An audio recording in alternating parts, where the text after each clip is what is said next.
Markham. Miller. Here. Nelson. Here. Powell. Smiley. Here. Smith Charles. Present. Spiz. Here. Taylor. Here. Whitebert. Here. Woodward. Here. You have a quorum. Thank you very much. The invocation this morning will be led by the Honorable William Miller, followed by the Pledge of Allegiance. Commissioner Miller.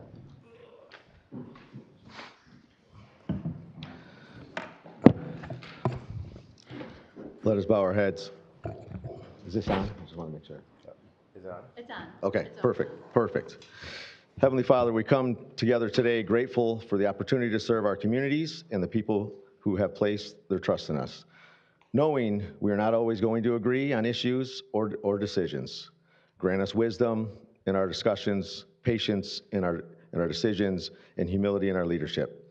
Help us put aside division, move beyond distractions, and work towards progress over conflict, towards solutions that strengthen our neighbors and our neighborhoods, support working families, protect the vulnerable, keep communities safe, and create opportunities for future generations. Let today be guided not by politics or personal differences, but by professionalism and a shared commitment to the betterment of the county. We pray for residents of Oakland County.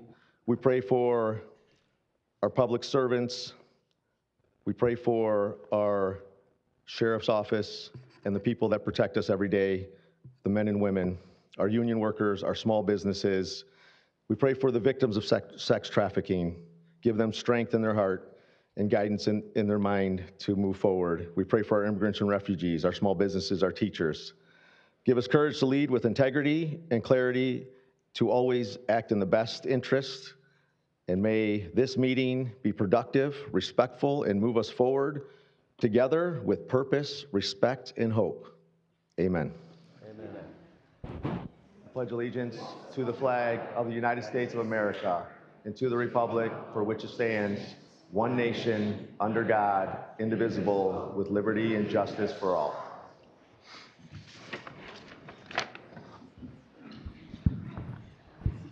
Thank you, Commissioner Miller.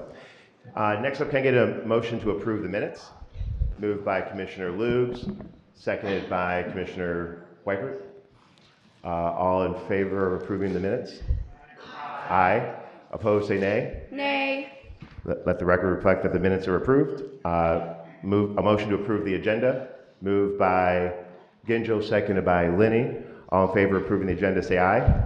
Aye. Opposed, say nay. By Commissioner Taylor. Yes.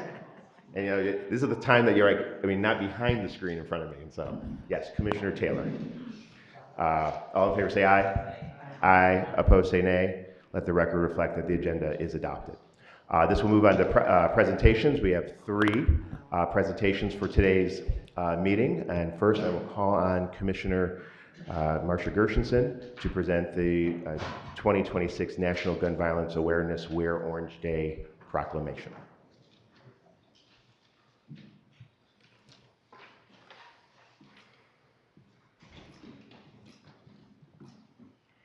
This is my honor to present this proclamation again, and I'd like to welcome up anybody from the audience that would like to join me and any commissioners that would like to join.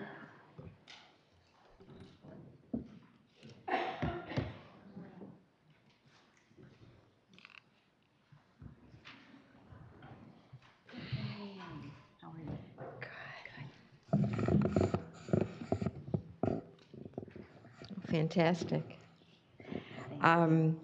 So this is an effort to acknowledge National Gun Violence Awareness Wear Orange Day. It's a little early, but it fits with our meeting schedule, and it's never too early to fight this fight.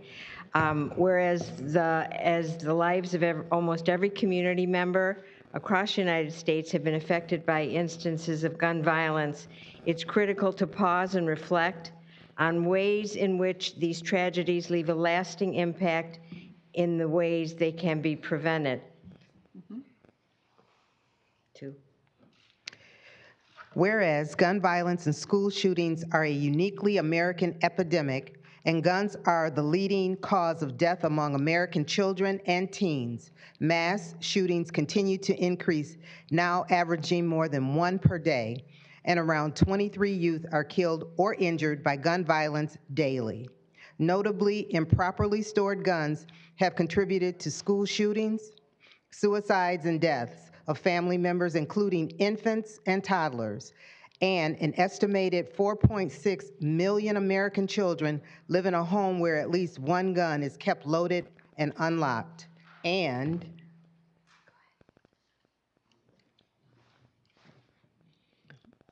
whereas National Gun Violence Awareness Day and the Wear Orange campaign were launched by a group of Chicago teens who took action to honor the memory of a friend who was killed on a playground by a stray bullet.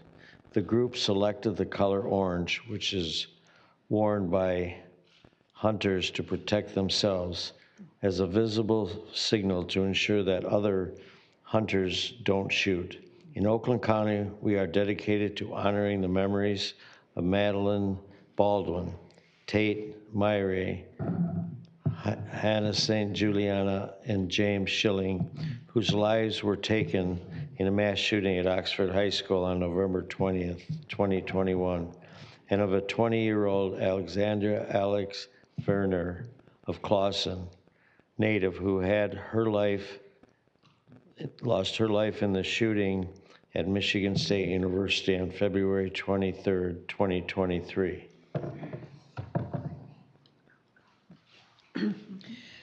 Whereas community groups such as Moms Demand Action are grassroots organizations that fight for public safety measures that can protect people from gun violence and encourage a culture of responsible gun ownership. It is the largest gun violence prevention organization in the country with more than 11 million supporters and a chapter in every state. And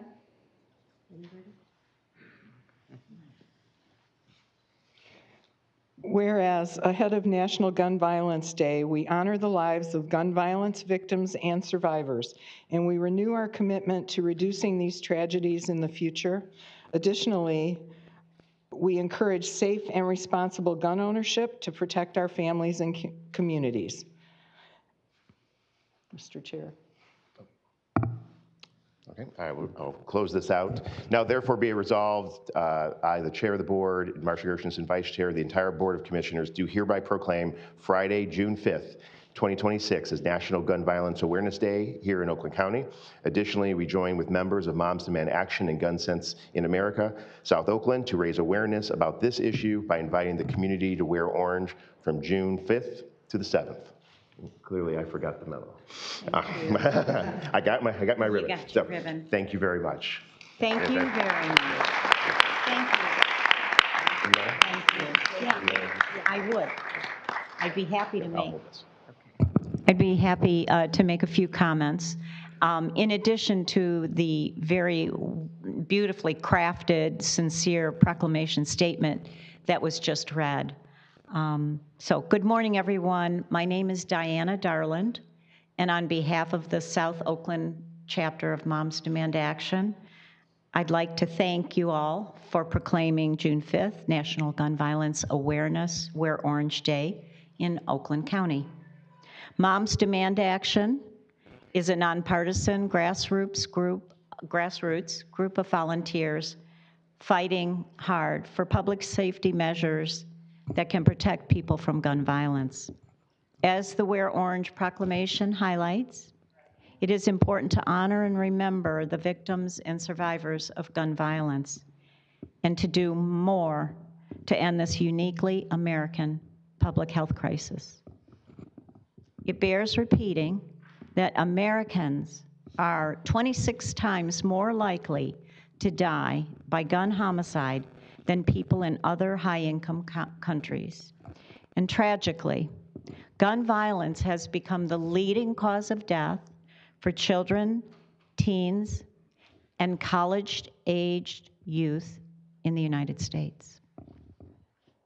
Wear Orange Weekend is a time to remember that behind every gun violence statistic is a person whose life has been damaged or ended by gun violence. someone's parent, child, sibling, best friend.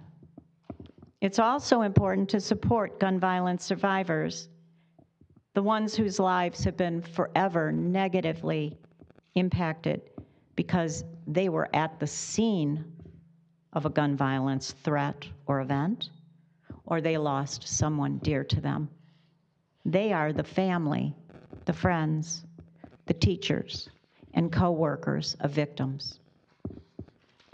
It has been said that we are a nation of gun violence survivors. Oakland County's commitment to combating gun violence includes the Board of Commissioners' gun buyback event, where Moms Demand Action volunteers and others collected more than 350 weapons, including 5 assault weapons. This significant strategy to get unwanted, potentially harmful, if not lethal, firearms out of circulation continues every week in Oakland County through the Disarmory Ministries operation run by the Reverend Chris Yaw of St. David's Church in Southfield. They routinely buy unwanted firearms from people who voluntarily want to give their firearms up. They feel they are unsafe owning them. They want to get rid of them. They are given some kind of a gift card. The guns are destroyed on site by people who work there and made into mementos and artwork and other such things and then sold. Members of Moms Demand Action South Oakland County work hard throughout the county to combat gun violence through advocacy at the local and state level, involvement with community-based violence prevention groups, and public education about gun violence, gun safety, and secure storage measures. One program we advocate is called Be Smart for Kids. It's a framework for parents, caretakers, and community leaders to keep our kids safe through secure storage measures and open communication about guns and gun safety. Let us know if you'd like more information. We'd be happy to make Be Smart presentations during a future Board of Commissioners meeting or at any event, public community event. If anyone wants to reach out to me, I can make that happen. Thank you for making firearm safety a priority. And please don't forget to wear orange June 5th through 7th to raise awareness about gun violence and to honor gun violence victims and survivors. Thank you very much. Thank you. Thank you. Thank you. Okay. I just want to add that I am now chairing a Gun Safer Communities committee, and I would love moms to be a part of that committee. We do have membership from End Gun Violence Michigan and Sky Teaton's group and Emily Bush. We do have members from the public. If anyone in the public is interested in this committee, my phone number is all over the social media, so please reach out to me. Our next meeting is June 2nd, and I welcome feedback from the community. This is about keeping our community safer, so thank you. Thank you very much. Thank you. Oh.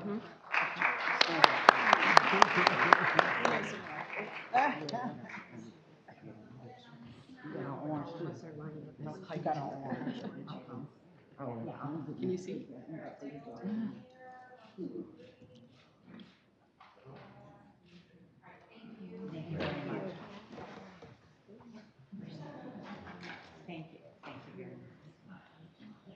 I will. And thank you.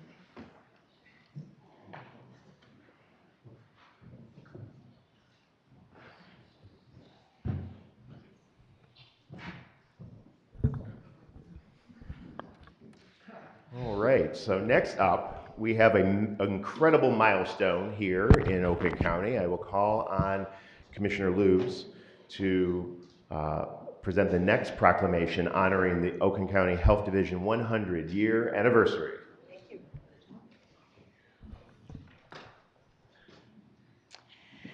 Thank you. We do have a proclamation for the Health Department, so I would invite our Health Department Director, Leanne Stafford, to come up, and any commissioner who would like. Yes, we have a nurse on our commission, Christine Long. So we have a large health department to service Oakland County and many representatives from the health department here. Welcome. All right. Whereas trustworthy public institutions such as Oakland County Health Division that provide critical services and guidance for residents deserve recognition, especially when they reach noteworthy milestones in their history. Okay. Whereas established in 1926, the Oakland County Health Division started with a single doctor and 2 nurses in just 1 office. Even with its humble beginnings, the Health Division still made history that year as the first local county public health office in the state. At that time, its services were largely provided in collaboration with local schools to provide students with needed health and dental care. It is estimated that public health initiatives such as vaccination, sanitation, and infection control have helped increase our lifespan by 25 to 30 years over the past century. This work has set a standard for public health that continues today, addressing community needs while emphasizing strong relationships with partners and, what's going on? Whereas in the 100 years since its founding, the Health Division has grown to meet the county's expanding population and the diverse needs of residents.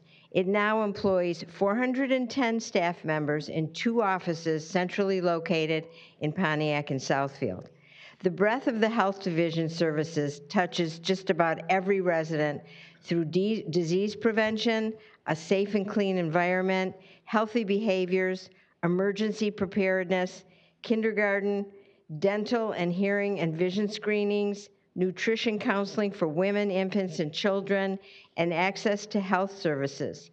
Further, convenient walk-in clinics offer testing and vaccinations, and public health nurses are just a call away with a toll-free Oakland Connects helpline.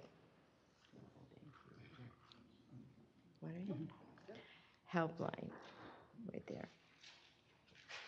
And whereas on this special occasion, we join with the Health Division and its employees as they celebrate this landmark anniversary and honor the generations of public health workers who come before them. Additionally, we applaud their Culture of Care initiative comprised of several special events throughout the year to mark the division's centennial. Now, therefore, David D. Woodward, Chair of the Oakland County Board of Commissioners, Commissioner Penny Lubes, and the entire Oakland County Board of Commissioners do hereby recognize the century of service provided by the dedicated staff and leaders of the Oakland County Health Division. Their contributions have made this county and its residents healthier and has improved our overall quality of life. Thank you. Thank you.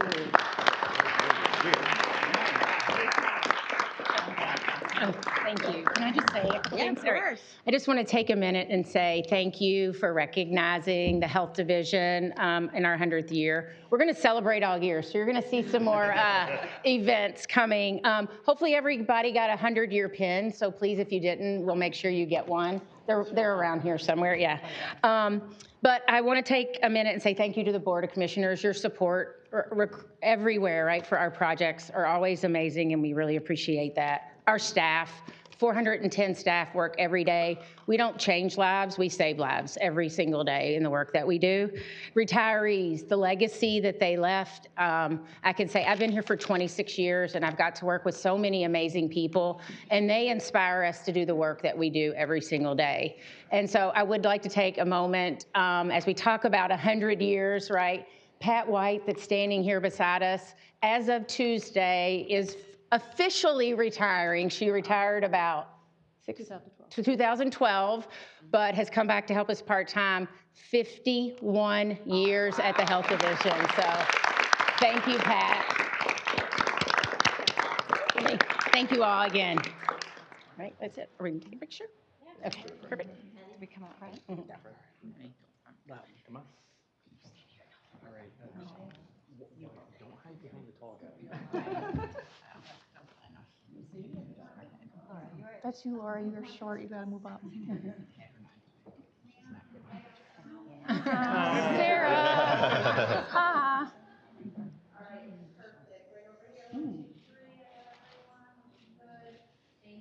Thank you. Okay. Thank you so much. We really appreciate it.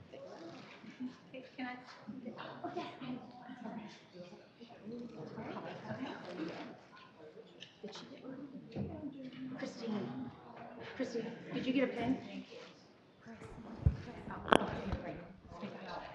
Another round of applause for our amazing health division. Next up, we've got a presentation from a key partner of Oakland County. That's Oakland Community College. And we're honored today to have the Chancellor, Peter Provenzano, to be with us. OCC plays a critical role from workforce development to lifelong learning to economic development and so much more. And Chancellor Provenzano, thank you very much for being with us. And I'll hand the floor over to you to give an update on all the cool things, particularly one cool thing back in my hood that opened up last year that's truly amazing. Thank you. I'll mention that as well. I'm going to use the handheld mic because I tend to be a bit of a wanderer. I can already tell this is a pretty narrow field of motion here for me, but it's a pleasure to give you an update. Do we need to get it on the screen there? Your hand there? Okay. Okay. Take your time.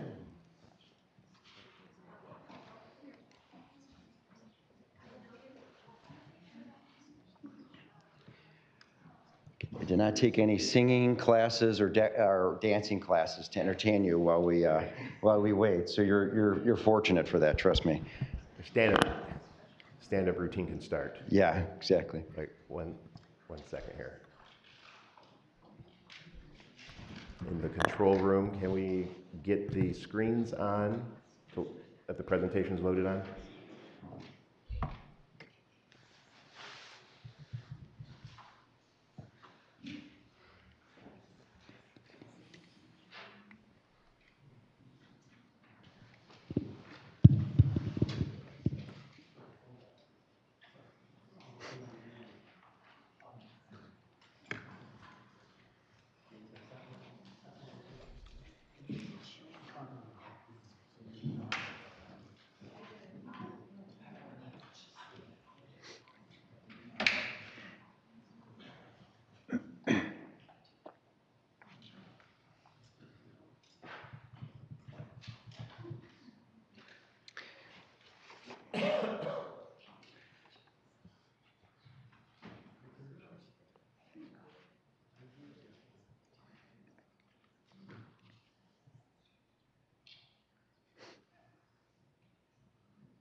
Okay. He can't even do it in the other room. There we go. Okay. Good. Yes. All right. This should work. Yep. All right. Very good. There we go. Floor is yours, sir. All righty. Thank you. Let's try that. Okay. Thank you very much. Good morning. My name is Peter Provenzano. I'm Chancellor at Oakland Community College. It's a pleasure to give you an update on all of the amazing things that are happening at OCC. And I can tell you, many of you know me, I can talk to you for hours about the amazing things that we're doing. So I was given 10 minutes. I will do the best I can. Hopefully the delay didn't eat into my 10 minutes. But I also want to save enough time to answer any questions that you may have. But I thought it would be most pertinent to really give you an update on the plan for the future that we announced a few years ago. And that plan was to respond to a changing landscape of higher education, especially now that over 50% of our classes at OCC are online, and our students are loving it, and they're doing well with those classes. But it made it so that we had to change our footprint. because it doesn't make sense to renovate and maintain buildings that you just simply don't need. That's a waste of taxpayer and student money. And so we made the announcement a number of years ago that we needed to stay ahead of the curve, and we were going to focus on increasing student retention as well as graduation rates, and I'll tell you how we're doing with that. We also are making efforts to make student services more convenient for students. That helps with those graduation rates.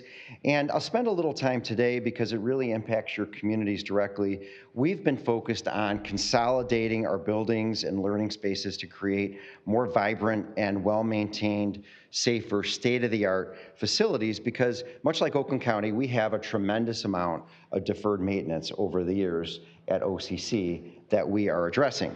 And the first, from a capital perspective, the first project of this plan for the future really was our Culinary Studies Institute. Historically, for decades, the Institute was located in the center of our Orchard Ridge campus, which is in Farmington Hills. It was well known by the industry, but really not by the community because it was tucked away in the middle of the campus. And so people just weren't aware of it. And it was in desperate need of repair. There was a lot of deferred maintenance. And so we had this idea, why not move it to our Royal Oak campus, because Royal Oak and Ferndale, it's in the center of a food town. And so what we did was we actually purchased, in order to fit it, we purchased a surface parking lot from the city of Royal Oak that was attached to our campus, and we built a state-of-the-art 3-story, 78,000 square foot facility that contains classrooms, demonstration kitchens, as well as 5 teaching kitchens. And this is really giving students as well as the community a state-of-the-art cooking experience. And I can tell you that we know we're on the right track here because the response from the community has been overwhelming. We opened in the fall of 2025. That fall semester, our enrollment in this program doubled. And now we're looking at almost tripling that number in this next fall. And so the response has been phenomenal, as well as the demand to rent that facility. We knew there'd be demand for it. We built it so that it could be rented and we could bring the community into that facility, onto the campus, and do a better job of that. And the response has been overwhelming. And so we've actually had to kind of tap the brakes a little bit, and we're changing the way we do things and hiring a team of people to be able to accommodate. But where I really see the growth is bringing the community in for cooking classes. And I was talking to a few of you that were interested in the past about taking those cooking classes. I really think that's the growth. There's so many people in Oakland County that want to learn to cook something. They don't necessarily need a cooking degree, but they want to learn to cook something fun. They want to have fun with their friends, with their spouse. And you pay a fee, and you come and you learn how to cook something. And we would like to offer those types of classes and experiences throughout the year. And I also think corporations are going to be really interested in renting it out for cooking classes, but also our kitchens, because I just think it would be super cool to do some team building. So corporations could come use one of our kitchens and have one of our chefs teach a team of people to cook together, because my wife tells me couples who cook together stay together. So I think the same thing could be true for teams. At the Orchard Ridge campus, then, what are we doing there? We've got big plans for Orchard Ridge. Part of that consolidation plan and the modernization of our campuses and facilities to create vibrancy, we announced that we are going to consolidate all of our health sciences programs that are right now scattered between our Southfield campus as well as our Highland Lakes campus.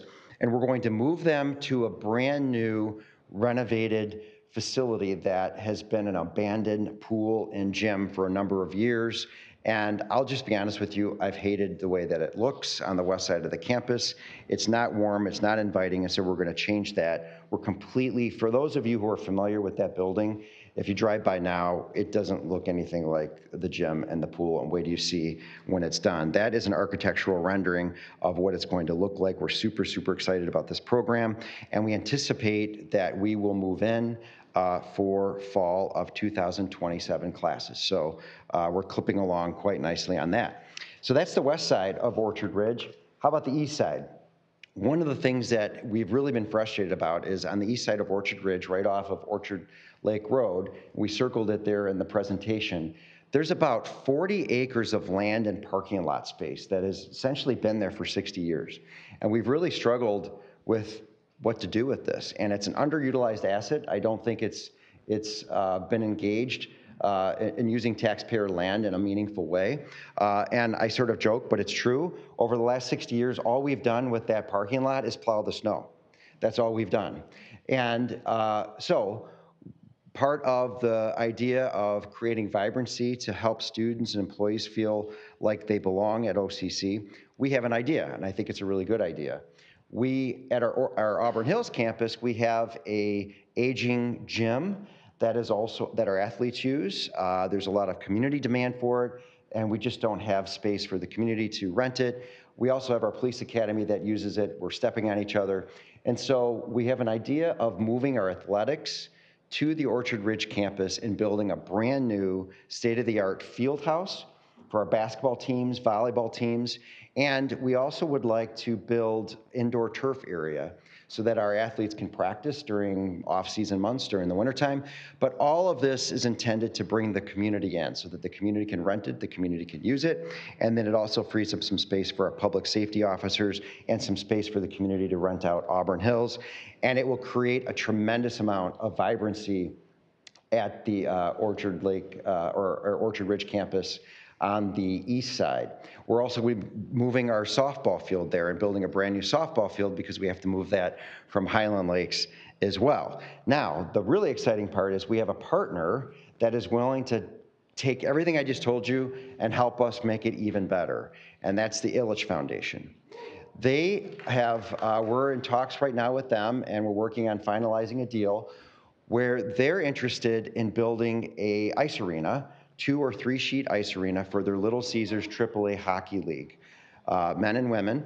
And what's really exciting about this is we've talked to them about it not just being a land transaction, that it's truly a partnership where we're better together. And what do I mean by that? What we're interested in is finding ways that we could really advance the community. And I think there's an opportunity for us to build a sports academy here, where their athletes would go to school at OCC through dual enrollment or early college, high school that's located right on the campus, and then they would practice and play right there at the ice arena.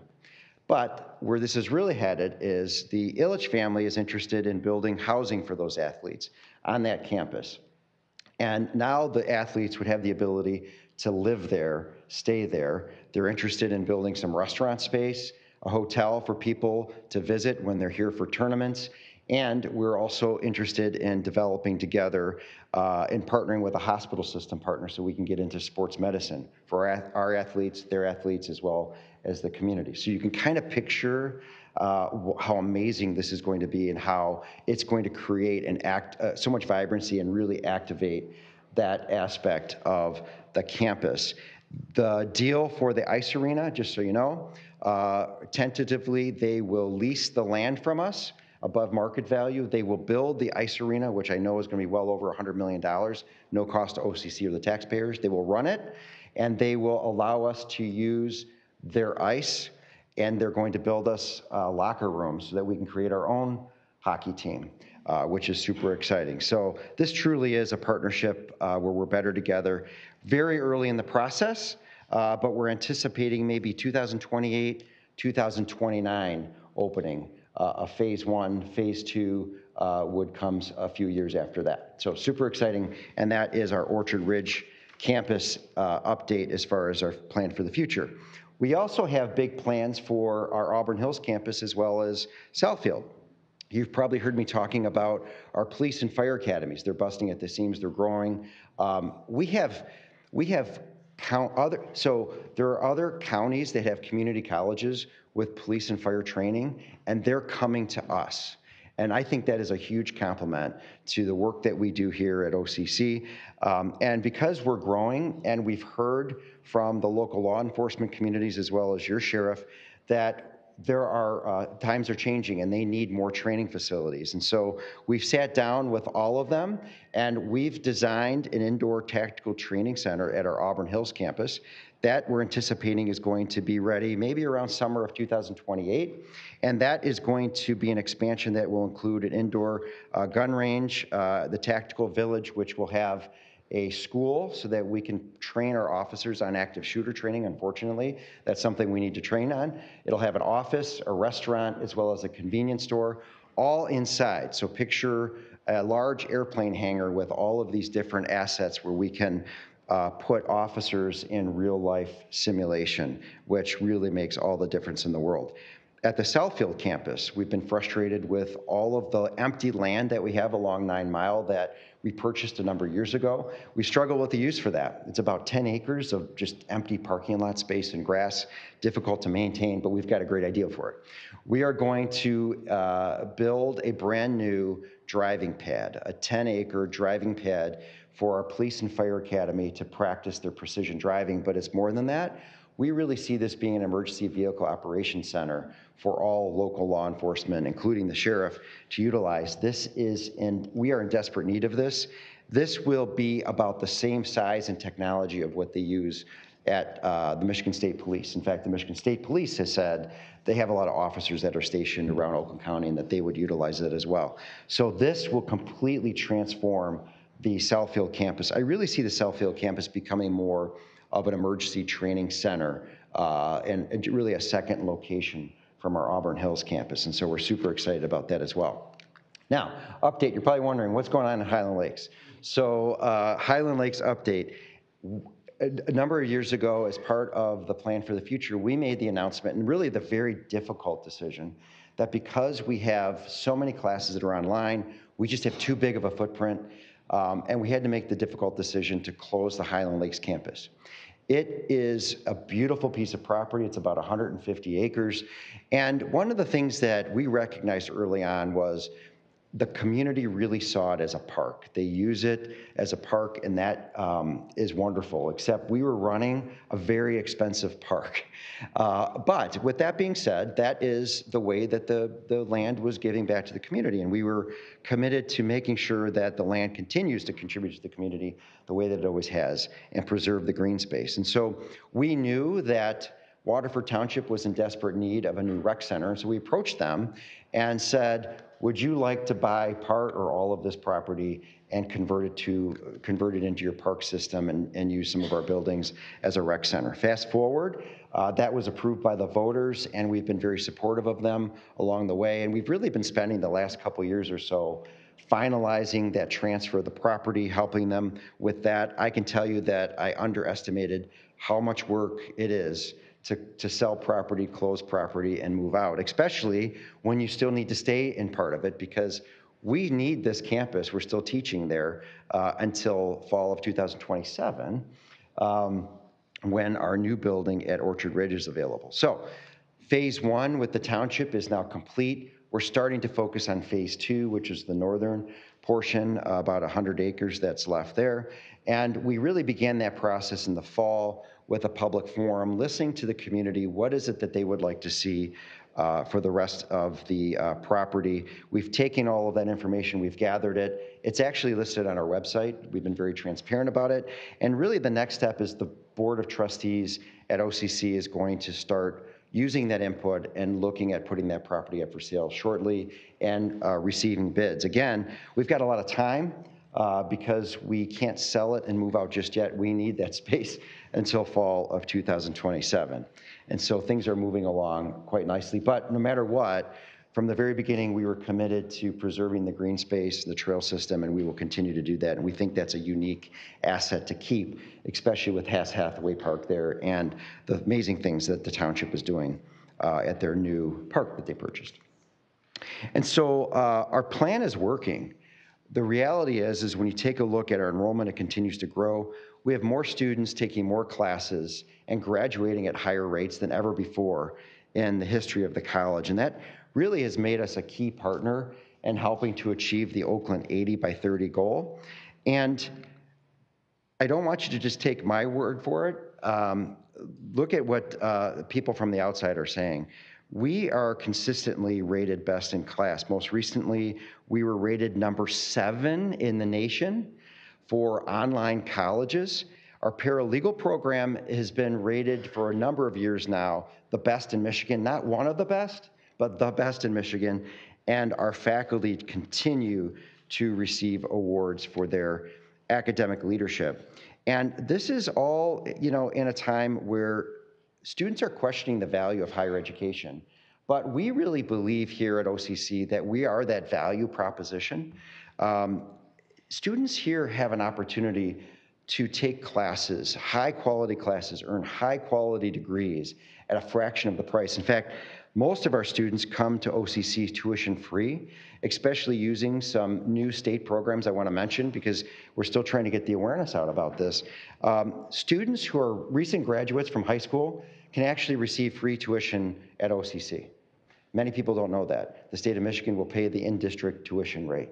Huge opportunity. If you are 21 years or older and you're a working adult, the state wants you to go back to school, get a degree, certificate, credential. They will pay your tuition if you're 21 years or older if you do not have a degree, certificate, or credential. And so I really think that our best years are yet to come at OCC, and I'm very excited about our future. And none of this could be possible without our amazing Board of Trustees who really represent our community on a daily basis, and we thank them for all of their support. And that concludes my presentation. If there's opportunity for questions, I'd be happy to answer any questions. Thank you very much, Chancellor. Take a couple of questions from commissioners. Commissioner Powell. I just wanted to commend OCC. There's a lot of students in the city of Pontiac who I think we're having challenges as far as getting into getting housing from OU's campus, and you all have, or is it OCC students needed housing, but the partnership between the two has allowed the students to still get that on-campus experience and that opportunity to live on campus, because that is what they want. But without that partnership taking place, something like that couldn't happen. So I'm just happy that OU allow OCC students to take advantage of the room and boarding while being OCC students. That was I haven't seen that before, and just happy you can help a lot of students in the city of Pontiac. Thank you. Thank you, Commissioner Powell. I think this kind of resets. We're really proud of that program with OU. The reality is, as you mentioned, there are a lot of students that are looking for that community college experience, but they're also looking for a campus experience that we just don't provide. Oakland University had the capacity, made a phone call. It's something we've always wanted to do. Everything lined up perfectly, but what we're finding is great opportunity for students in Pontiac and other cities where by living in the dorms at Oakland University and taking classes at OCC, it's a built-in scholarship for them because they're coming for free at OCC or a fraction of the cost. And it also gives them a safe environment to study, a safe, secure environment and supportive environment to study, and they're thriving, and it's been a very, very successful program. The last I checked, we have somewhere between 50 and 60 students that are utilizing that already, and the demand is growing. So, and it's pretty innovative. Yeah, thank you. Commissioner Gershenson. Thank you. I'm a huge supporter of community colleges because you can respond so quickly to what's happening in our world today.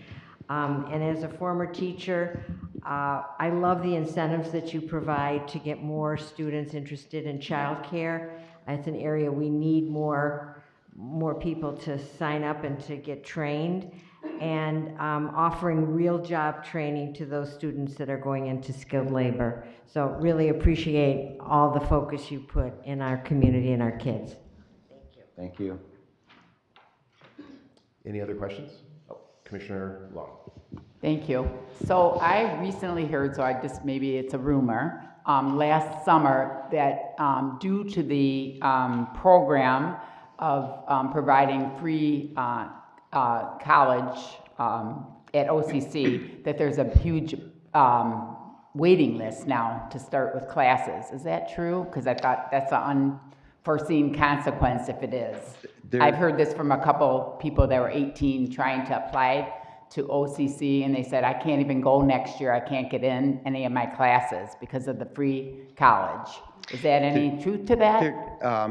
There's not a waiting list to get into OCC, but there could be a waiting list to get into a particular class. Going back to a lot of our classes being online, so we're seeing a huge demand. for classes that are online, as well as science classes, science labs. They fill up very quickly. And so we continue to hire more instructors. We're having a hard time finding instructors, especially in the sciences. It's difficult to find biologists and chemists to teach, but I think that might be what they're talking about. So there's not a waiting list to get into OCC per se, but there are waiting lists sometimes for classes, especially if you don't register early. Some of our programs like dental hygiene, nursing, at times those can have a waiting list because there's a large demand, and those are cohorts. And so we are only able by accreditation to take so many students. And so sometimes that can trigger a waiting list, but by and large, in general, there's not a waiting list to get in. And I did not ask their majors. It was a couple people that I meant that lived by me. So I guess I will ask that, but I just don't want to have that unforeseen consequence and lose those students from going to school because they get distracted and have to wait a couple years to get in the program they want. So I just want that to be out there for other people that, providing the free college is good, but if we can't get these students in, there's particular majors because it's so busy now that we might, and I think we want to try to solve that problem before it gets too far down the road so that we don't miss those students that have, that would like to go into those careers. So thank you. And I can also mention, as we develop these buildings, we're trying to build extra capacity in those key programs so that we can run, like in nursing, we're running a night cohort now. We're looking at the other health sciences and running evening cohorts. But we also, I wasn't going to get into this, but we have hired an entire team of advisors. I think we have now up to 16 new advisors, and they're taking a different approach than in the past. They actually have a list of students that is assigned to them. We call it a caseload. And they're responsible for those students. So now they have the ability to reach out to the students, to look to see did they register. If they didn't register, letting them know, well, maybe XYZ science class isn't available, but you could register for this other class and take science next year. And because students really need a coach. I always say they need a mom or a dad that's just going to stay with them and coach them and help them navigate the systems a little bit. So I think to your point, Commissioner, we're trying to find ways to make sure that our students stay on track because I agree with you, I don't want them to stop. Thank you. I just don't want to lose those bright students that, on their career. So thank you. Yeah, us either. Thank you very much.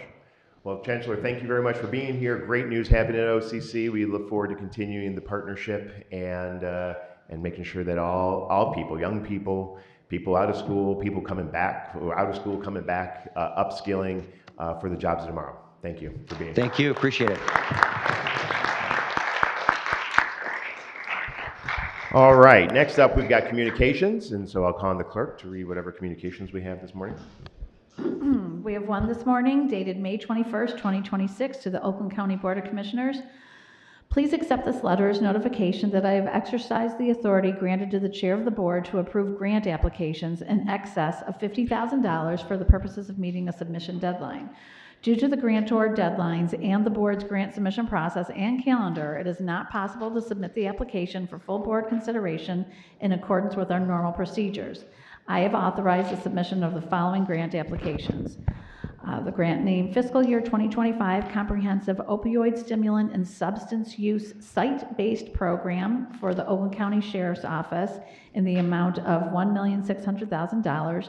The grant application deadline was May 11th, 2026. For the grant, the Byrne State Crisis Intervention Program for Children's Village in the amount of $200,000. The grant application deadline for that was May 13th, 2026. And a grant, Clean Fuel and Charging Infrastructure, CFCI, for the Office of Sustainability. The amount is a minimum of $400,000 up to $500,000, and the grant application deadline was May 15th, 2026.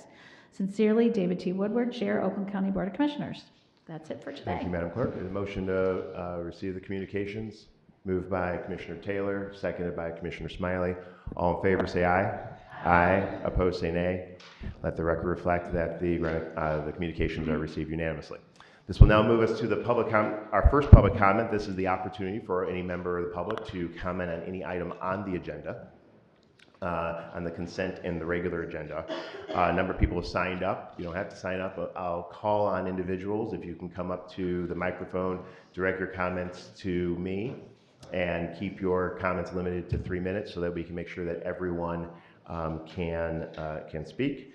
I don't know if this is related to an item on the agenda, but Supervisor Barnett, is it an item on the agenda? Okay. Okay. So there are a number of people signed up. So if it's not about the agenda, we'll move on. We've got a few short items to vote on, and then we will comment on everything. Matt Pfeiffer is also the next one. Got it. Ashley Coyle. Bruce Pearson. Mike McDonald. Joe, is it Marucci? Okay. Jack Curtis. Tay Lyons.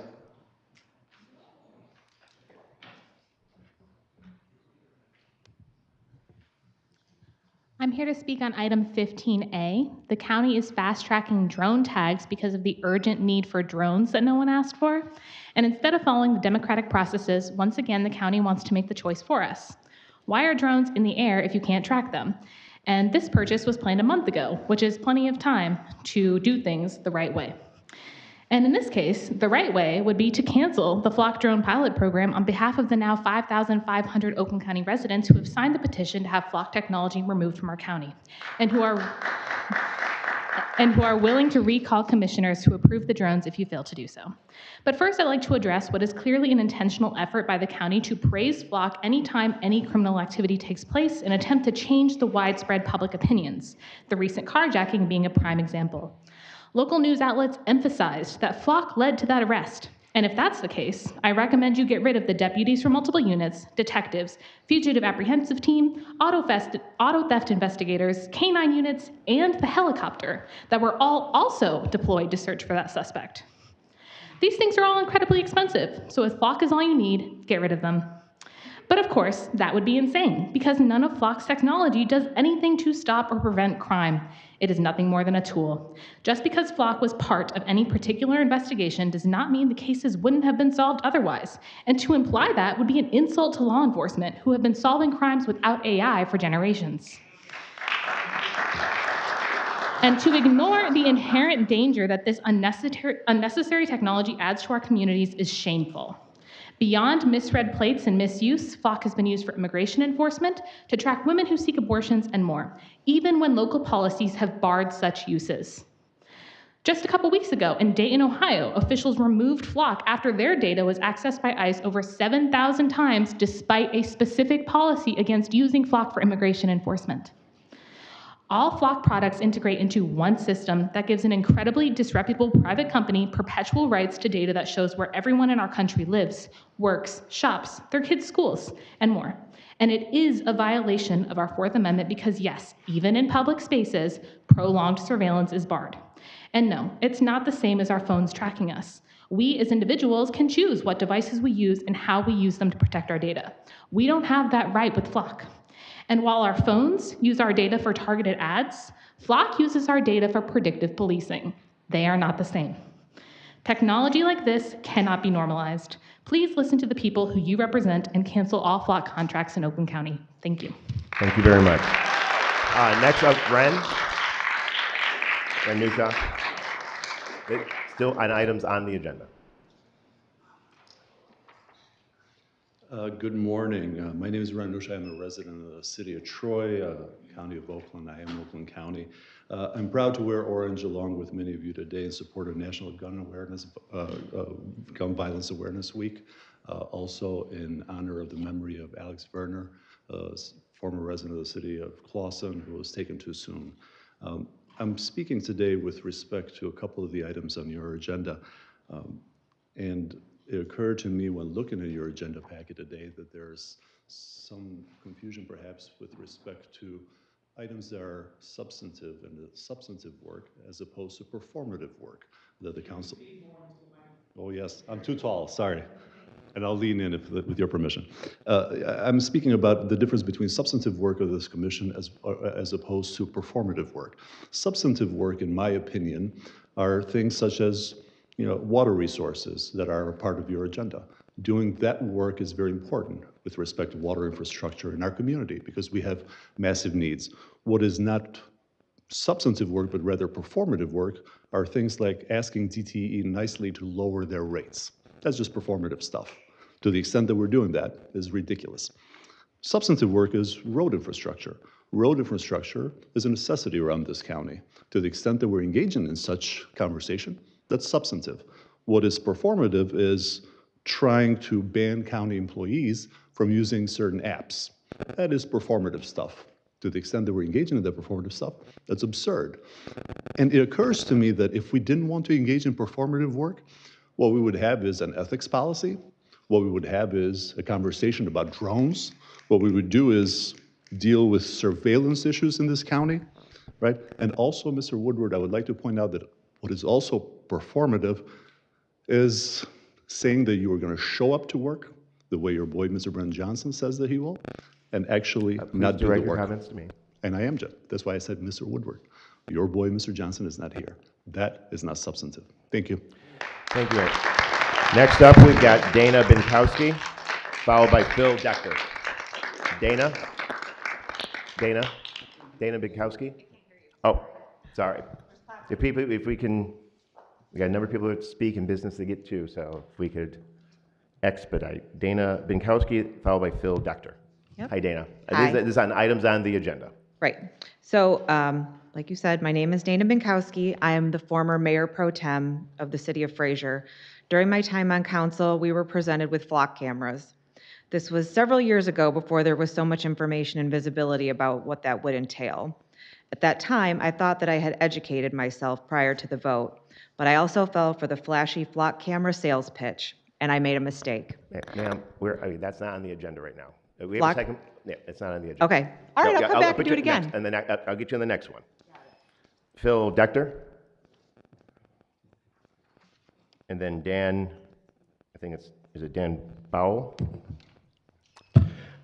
Hello, everyone. My name is Philip, and 14A on the agenda for Motorola Solutions. So our democracy is falling apart.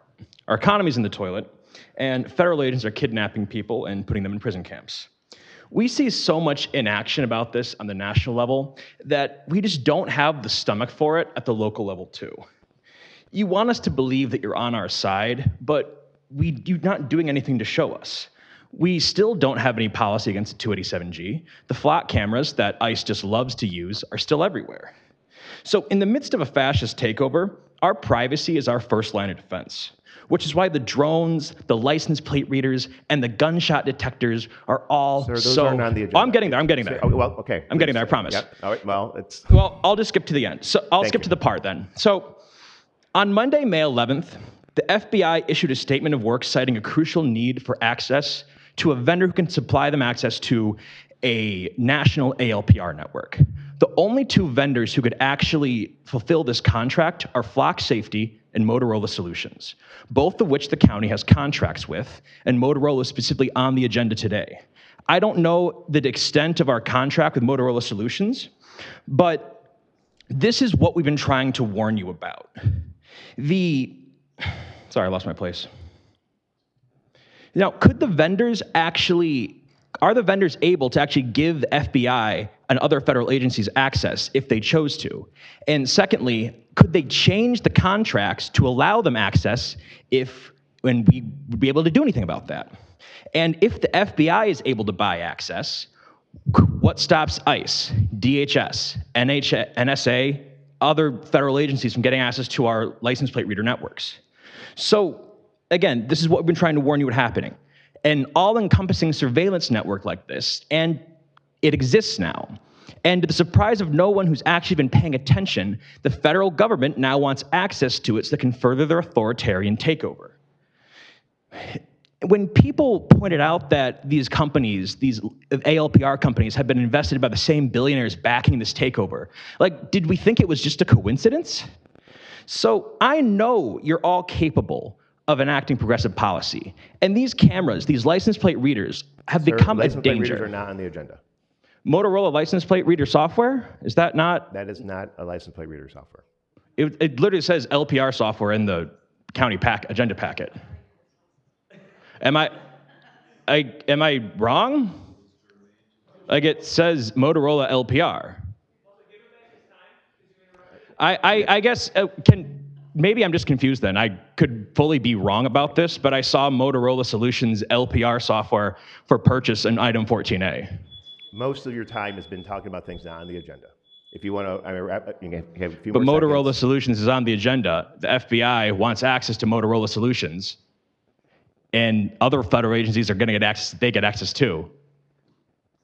Are we cool with that? I guess that's my point. Thank you, sir.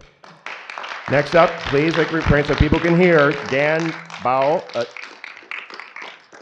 Dan Bow. Dan? Followed by Emily Bush. And this is on items on the agenda. Good morning. Good morning, sir. Dan Bow, Oakland Township, retired law enforcement, Vietnam veteran. We're one of 12 communities that got your allocated funds. You started with Orion Township for police services. We want the exact figures. And everybody sitting here that knows that sir, those the are... law enforcement contracts are on the contract, are on the agenda. We can talk in the second public comment. Okay. Okay. Just like the other people who are here, I think, to talk about the same subject. Okay. Okay. My apology.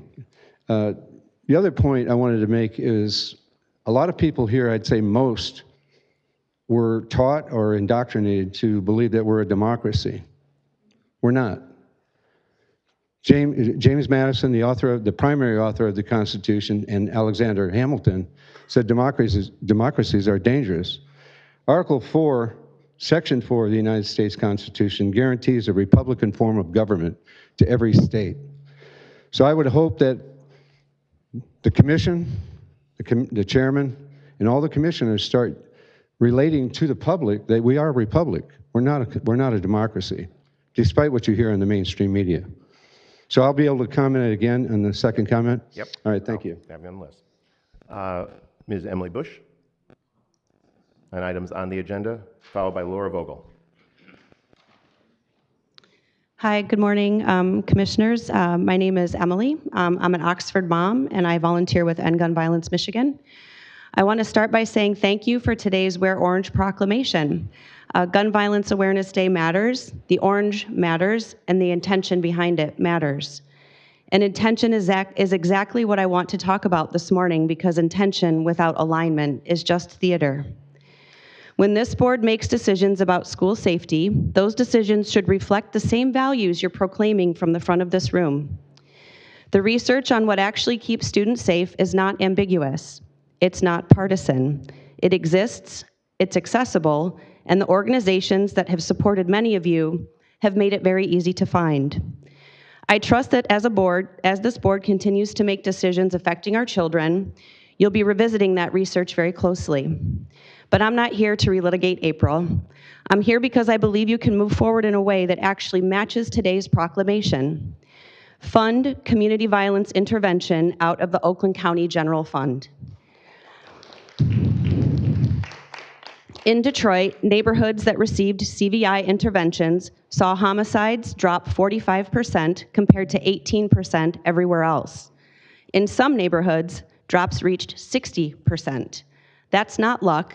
That's what evidence-based public safety looks like. And the needs have never been more urgent. Federal support for CVI has been slashed.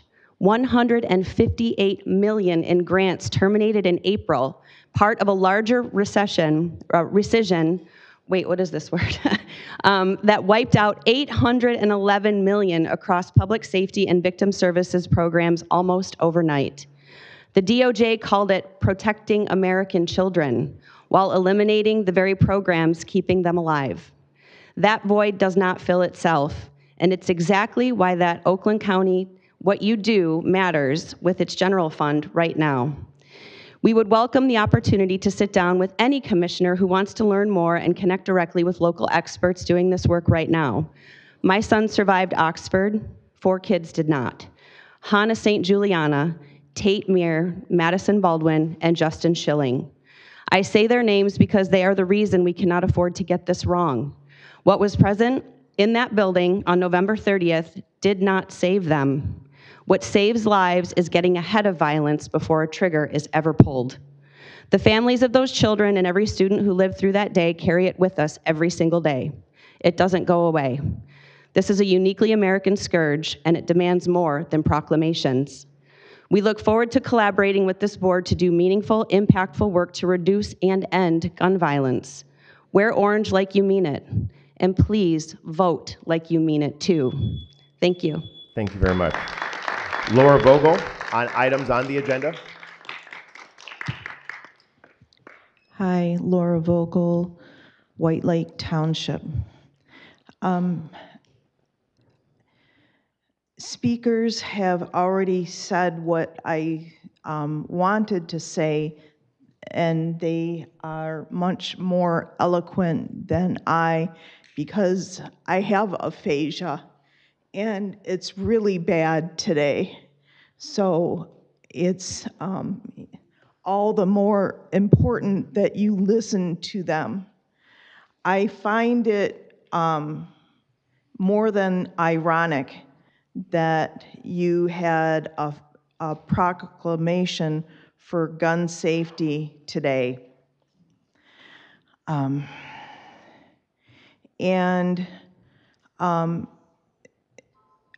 went to the Holocaust Museum last week, and trauma is actually, it's passed down biologically, not just through the emotions of people who suffered the trauma. It's actually, they have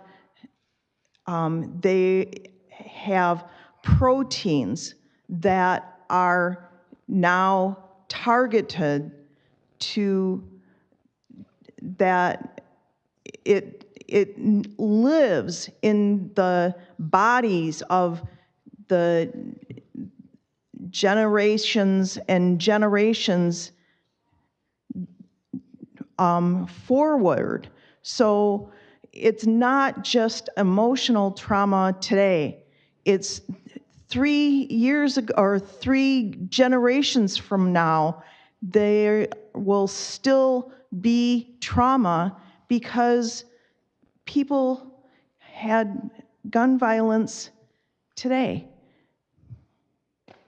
So, thank you. Thank you, Ms. Vogel. Next up, John Coles. Whoa. Hey.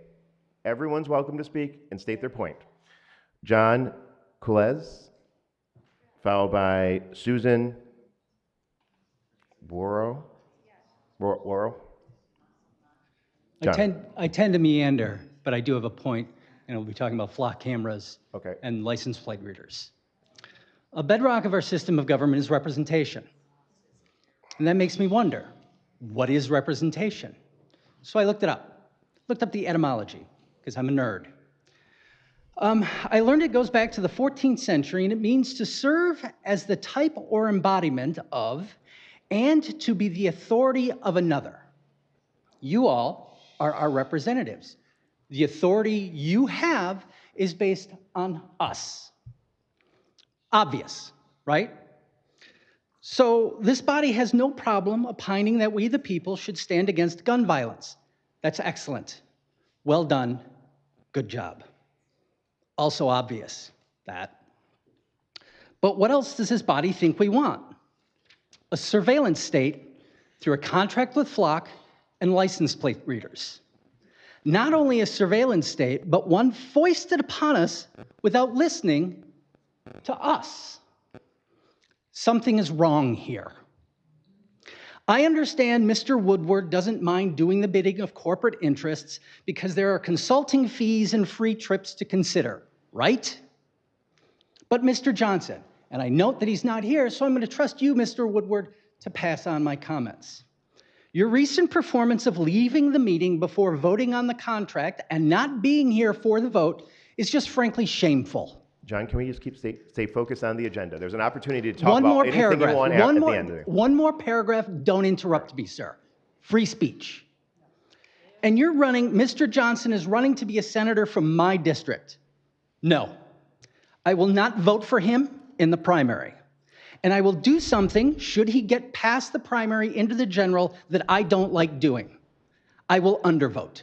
There is nothing he can do at this moment to earn my vote, ever. Thank you. Susan, followed by Mike Flores.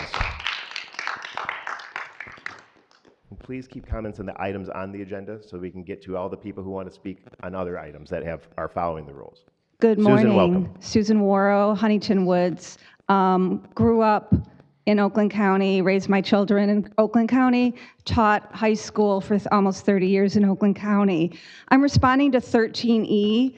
I'm glad that you're applying for a grant for de-escalation and crisis response training for your sheriffs. And I'm wondering too, if perhaps the money that is spent on flock cameras and data surveillance would be better used for that kind of training that we've heard across the country works a lot better in terms of de-escalation. Because what is happening now is we see on the streets Oakland County sheriffs' cars and trucks alongside ICE collaborating in helping unlawful abductions. So I have been mapping Oakland County abductions by ICE that have been verified by firsthand witnesses, and there have been about 311 as of January of this year. Over 200 in Pontiac, almost 20 in Madison Heights, almost 20 in Wixom and Novi, about 15 in Southfield, 9 in Waterford, 10 in Troy, 7 in Rochester and Rochester Hills, 4 in Bloomfield Charter Township, 3 in White Lake, 1 in Commerce, 1 in Auburn Hills, 1 in Farmington Hills, 1 in Hazel Park, 1 in Royal Oak. Those are just the ones that people who are verified, trained to verify ICE abductions. These are not done with judicial warrants that are signed. These are not done with due process. So yes, your sheriffs need to be trained to de-escalate, not to collaborate with people who are doing. I taught a Holocaust lit class at Groves High School for almost 30 years, and some of the things that we're seeing remind me a lot of what I taught my students about Nuremberg in 1935. Thank you. Bye-bye. Thank you.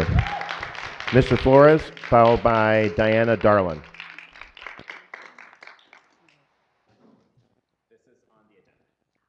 On the agenda. Yes. I'm confirming for you that I'm going to speak. I called you up. I mean, you know the ritual. I don't want to be All right. interrupted. Welcome. Okay. Buenos dias. Good morning. Yo soy Mike Flores at Troy, and I am Oakland County. I want to speak today on the performative DTE resolution before this board. First, I want to applaud the urgency around this issue.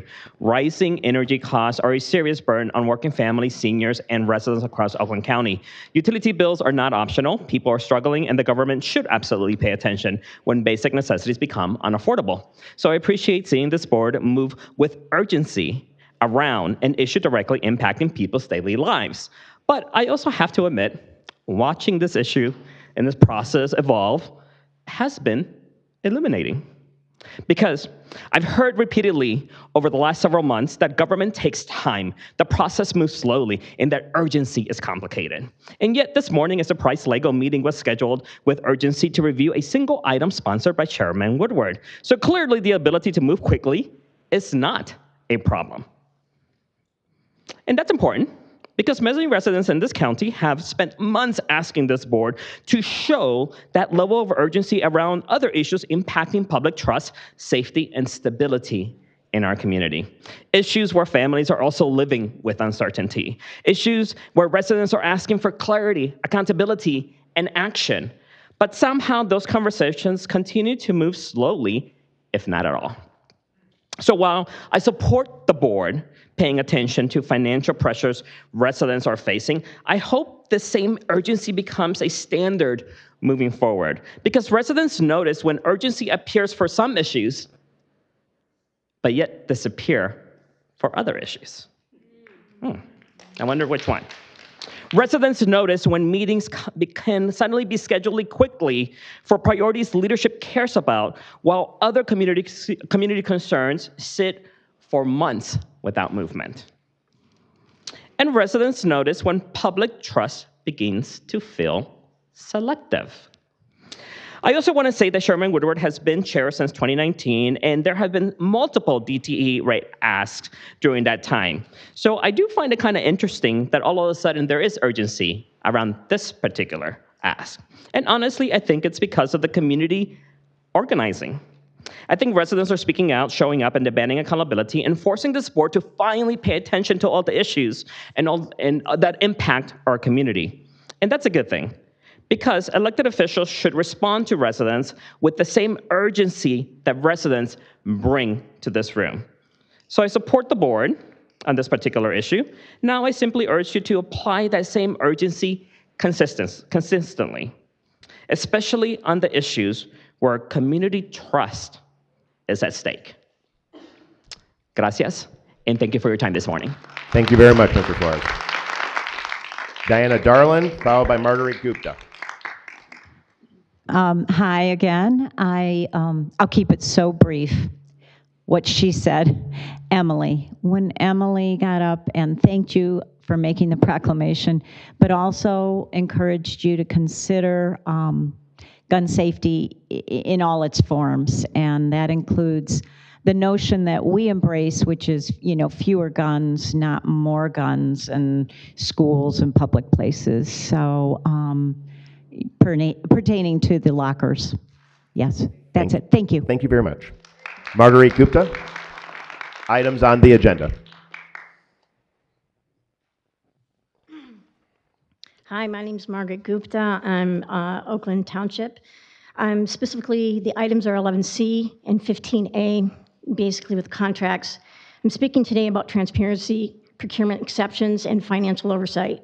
The Finance Committee agenda was changed the last minute at nearly 16 procurement items that were not publicly posted on the agenda. This did not allow us, this is not the first time major items have been added, only minutes before the meeting. When it happens, it creates the appearance that important information is being withheld from the public. The public cannot fairly review nor respond to major items. We can't even make public comment of items on the agenda because they were just recently added. Everything was an exception to the policy. I mean, I don't even know why there's a procurement office if there's always an exception to the policy. It appeared that multiple vendors and contracts had not been competitively bid. In response to Clerk Lisa Brown, she said the pistol license there was only one vendor. And that's true. I mean, she said that in her previous comment when she presented it too.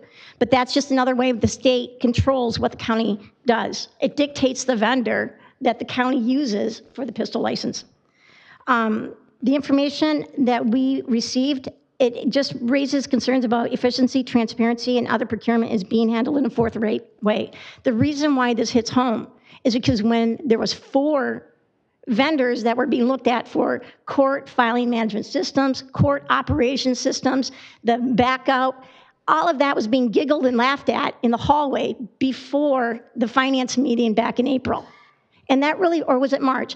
It really bothered me because they're like saying, hey, the state, they never update their operating system, so guess what? The state holds everybody else back. It'll be 5 years, it'll be 10 years, if ever the state will update their information technology. And that kind of struck a chord with me. I'm like, you guys are getting an exception to the policy for 5 years on 4 contracts because you know the state's not going to update anything? Well, you guys did the right thing. You guys talked about it after I brought it up to you guys, went from 5 years down to 2 years. Stuff like that, the public has to know what's going on. But when they say, we don't want the Board of Commissioners asking questions, that just shows that they don't want to be transparent. So when they pulled this stunt on the Finance Committee and say, hey, we got 16 contracts that we don't have to go through procurement policy, we want exceptions for, that kind of is like a pattern. There's 2 points now. That's a pattern. But most specifically, for example, you guys were like saying, and I know I've got 20 seconds, I commend Jim Nash for saying, hey, we made a mistake, a $1.5 million mistake on our contracts. You guys said, hey, we're gonna put that to the side and talk about it. But why didn't you guys address why didn't you have the true-ups that were addressed at $6.7 million that you gave Orion Township? And really, it's $4.6 million. That's a $2.1 million difference, and you guys are just sitting at last slide. And you're saying the true-ups were the true-ups, but they were really Thank you. estimates. Thank you, Ms. Gupta. All right, that concludes our first public comment. So that will bring us to the rest of the agenda. We'll start with the consent agenda. Can we get a motion to move the consent agenda? Moved by Commissioner Gingell, seconded by Commissioner Lubes. Any discussion? Seeing none, Madam Clerk, please. Commissioner Cabell.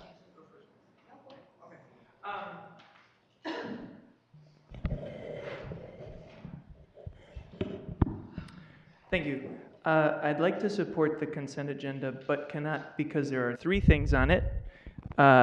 First is 11C, where we're extending 7 contracts without bidding, including Baird & Co., which is the company our current Oakland County CFO was recruited from when he was a customer of Oakland County and we were a client of his at Baird.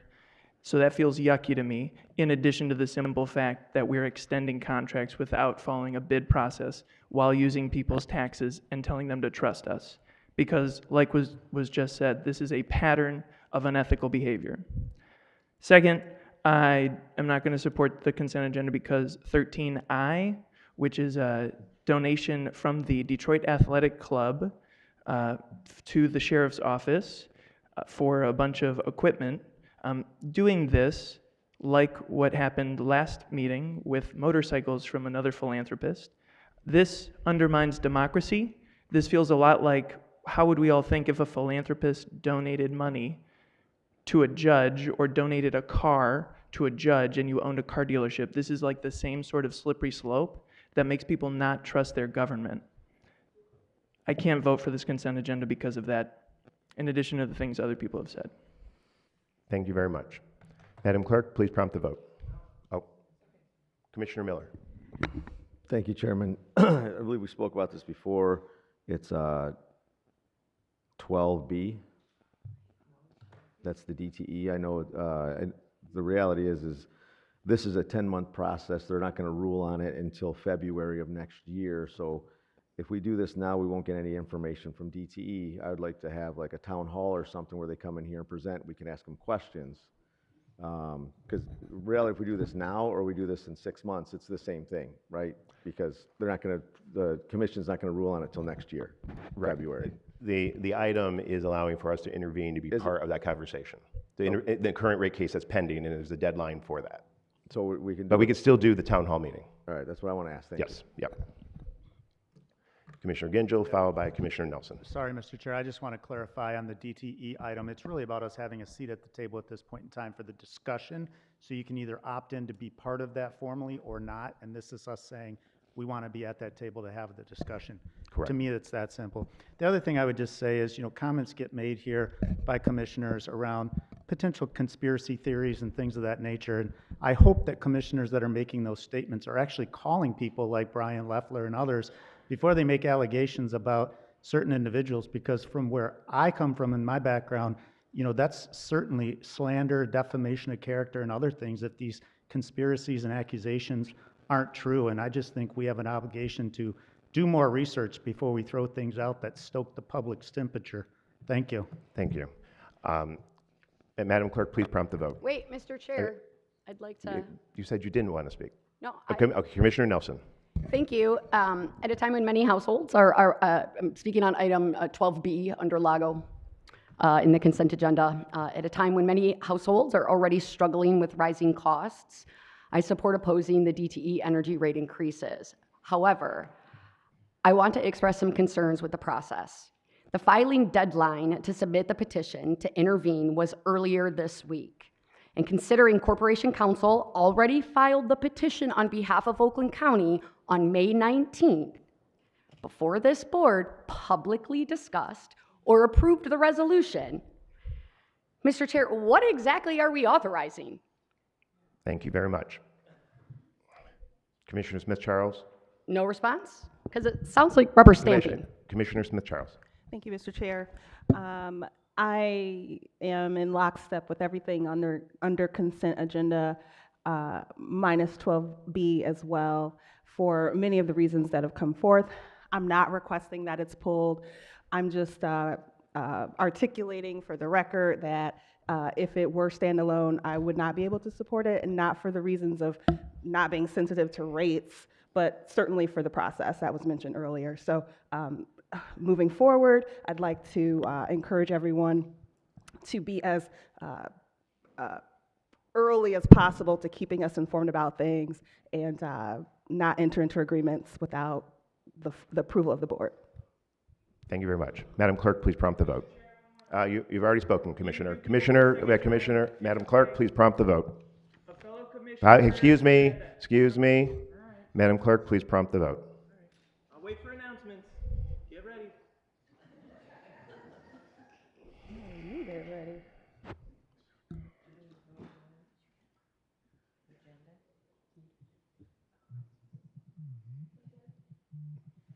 Yes, I vote yes.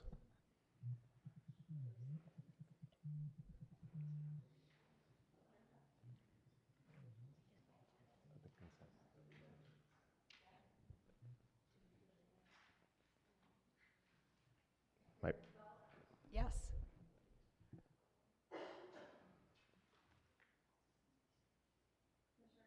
Yes.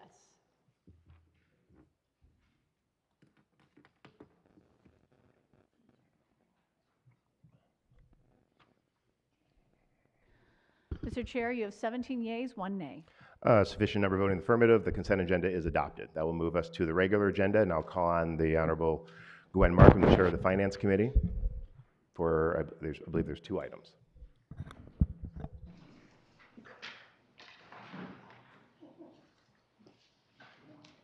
Thank you, Mr. Chair. I have 2 items on the regular agenda for today. The first one is item 14A, single source procurements with data source, Rebels Tractor and Turf, Motorsport USA, Drone Tag, Lens Tracking Devices, IMS Trident, Motorola Solutions, and Data Sheet Solutions. Moved by Commissioner Markham, seconded by Commissioner Powell. Any discussion? Commissioner Nelson. Thank you, Mr. Chair. This item is a bundled set of single source procurement requests involving public safety, surveillance, drone, tracking, communications, and data-related vendors, including Motorola Solutions, Drone Tag, and Lens Tracking Devices. My primary concern is not about one specific vendor or about the county's growing reliance on single source contracts without broader competitive bidding. Given recent public concerns around surveillance technology, residents are likely to expect strong transparency and oversight and privacy safeguards and a clear justification for why these purchases cannot go through the standard competitive procurement process. Oversight loses credibility when the exception process becomes more common than the standard process. For these reasons, I will not be supporting this item. Thank you. Thank you. Commissioner Smith-Charles, followed by Commissioner Cavell. Thank you, Mr. Chair. As discussed in finance last week, there were a number of commissioners who questioned the rationale behind the no bid, the single source, and truly pinched their nose and voted based on the information received from the day-to-day people, not the governing people, but the day-to-day. And so according to the day-to-days, this is not going to be the norm moving forward. I'd like to see that be the case, that we, obviously, and it was mentioned today by a countywide who I won't mention, but that there are some times when there is only one source of procurement. And so I don't want us to get in a habit of that, but it is sometimes the case. Also, there was a date missing in one of the items that came before us. The, excuse me, I'm pulling up my note, is the SDS. Why can't I think of what that stands for? The data sheet solutions piece. I just wanted to make sure commissioners knew that the report date on there, as was mentioned, was missing, and it's March 23rd, 2026. The online safety data sheet platform is proprietary, the only company that offers this in terms of flexibility, user ease, and will be primarily utilized by WRC, facilities, parks, the medical examiner, sheriff, and health department. So I do want us to clean this up moving forward. I've made that clear to procurement, and I know that many of us sitting around here feel the same way. And I'm looking for, in 60 to 75 days, that there is a tangible method that we go through that would eliminate distrust in terms of the procurement process. So I'm gonna support it today, but 90 days from now, same thing, would not get support. And I hope that the departments are listening. Thank you very much. Commissioner Cabell. Thank you. There are two things on this item that I cannot support. So first is drone tag. It is mentioned in the reason for the exception by the undersheriff that an incident on February 19th, more than 90 days ago, caused them to put in this exception. Due to the emerging need for airspace security and awareness, there is not time for the county to complete an RFP in order to get equipment on site to detect potential threats. That was based on an incident on February 19th. It is now May 21st. So I just want to highlight that what we are doing, it seems, is choosing drones over democracy because it seems inconvenient. Second, I just want to back up because, Chair, when we were doing public comment on things on the agenda, it seems as though you missed the item for $177,000, which is in this item for Motorola license plate reader services. And it says exactly, Motorola Solutions investigative license plate recognition database from Motorola Solutions.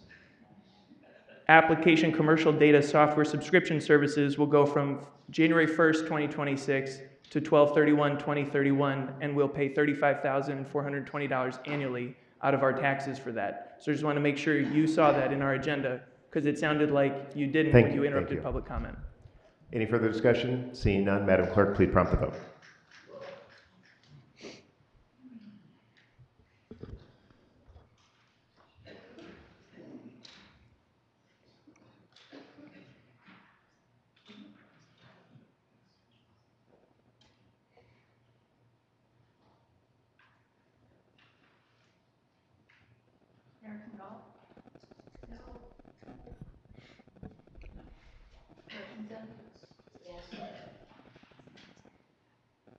My prompt's not coming up, so. Commissioner Nelson? No. Woodward? Yes.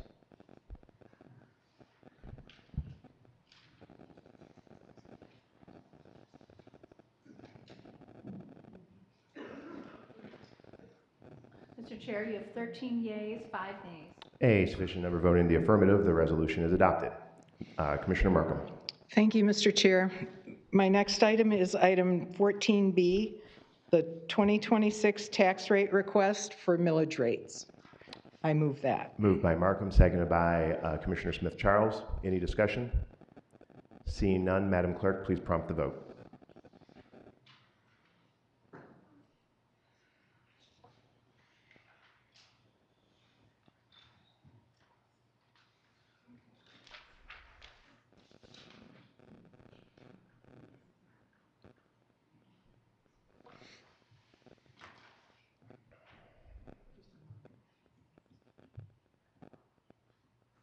Christensen? Yes. Nelson? Yes. Woodward? Yes.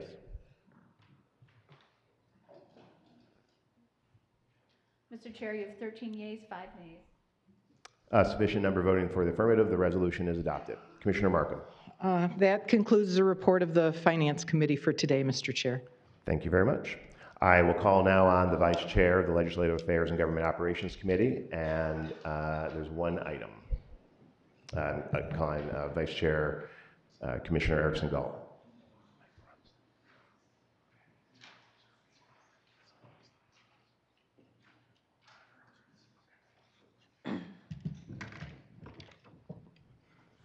Thank you, Chair.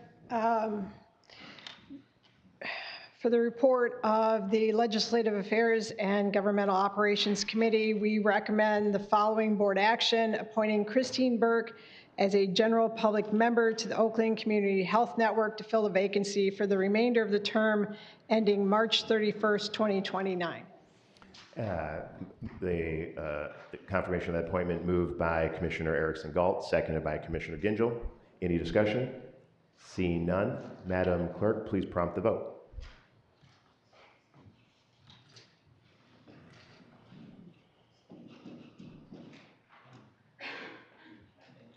No, it's not working.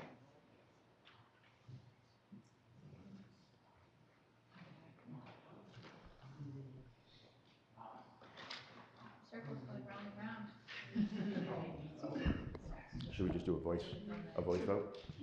Okay, well, yeah, why don't we just do a voice vote on this one while the circle stops spinning? Sorry to pull that on you right away. Okay, so we're going to voice vote on the appointment Technology, of am I right? Christine Burke. Okay, all right, so we're doing a roll call on that because the computer, whatever, is taking a break. Commissioners Cavell? Yes. Erickson Galt? Yes. Gershenson? Yes. Gingell? Yes. Hoffman? Yes. Joliet? Yes. Long? No. Lubes? Yes. Markham? Yes. Miller? Yes. Nelson? No. Powell? Yes. Smiley? Yes. Smith Charles? Yes. Spiz? Yes. Taylor? Yes. Weipert? Yes. Woodward? Yes. Mr. Chair, you have 16 yeas, 2 nays. A sufficient number voting in the affirmative. The confirmation of the appointment is confirmed. Commissioner Erickson Galt. Thank you, Chair. That completes the report of the Legislative Affairs and Governmental Operations Committee. Okay, thank you very much. This will move us to new and miscellaneous business. And there's a number of resolutions to be referred to committees. I will call on, please refresh your agenda. I will call on Commissioner Erickson Galt for the first. This will be for 16A. Give me a second here. I'm having some technological. Well, I can help. It's resolution establishing a countywide unmanned aircraft system policy for Oakland County Departments, offices, and county-funded operations, referred to public health and safety. Yes, please. Without objection. Commissioner Gershenson. Thank you. I'd like to creation of the rental stability and recertification pilot program in the city of Pontiac and refer to public health and safety. And probably also finance. So we'll dual refer that one. Commissioner Cavell. Thank you, Chair. I have a resolution that comes after speaking with the undersheriff and members of the community that in the spirit of process improvement, I want to introduce and refer to Lago a resolution requesting an independent investigation by outside legal counsel into allegations of Oakland County Sheriff's Office possible assistance to U.S. Immigration and Custom Enforcement. I think it's more appropriate for it to go to public health and safety. Say again? The liaison committee is public health and safety. So Great. It'll be referred to public health and safety without objection. Thank you. Commissioner Cavell. Thank you. I have another resolution that in light of an undisclosed all expense paid trip by a vendor taken by our chairman and his unwillingness to disclose if Flock is a client of his consulting business, this resolution is to terminate the Flock Safety Pilot Program approved under resolution number 26-6416 at the earliest legally permissible date and in accordance with the applicable contract permissions, county procurement policies, and Michigan state law. Refer to public health and safety without objection. Thanks. Next, who has item E? Oh, Commissioner Lubes, I apologize. I'd like to move sponsoring the Nature on Court event fundraiser through the State Nature Center Education Program. And we referred to finance without objection. Commissioner, is it Long or? Sponsorship Village of Wolverine Lake 39th Annual Fireworks Display referred to finance, please. Referred without objection. Commissioner Cavell. I'd like to refer to finance the sponsorship of the Huntington Woods 100-year celebration resolution. Referred to finance without objection. Thank you. Okay, I think that covers all the items. I'll bring us to announcements. Seeing none, we'll move to the second public comment. And I called announcements. We've moved on. Commissioner, this is yeah.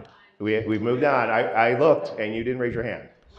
So Commissioner, we have a lot of people who've waited a long time for public comment. We're moving to public comment. This is the second public comment. Commissioner, Supervisor Barnett. This is an opportunity for any members of the people who signed up. We're going to go through those first. Anybody else is allowed to.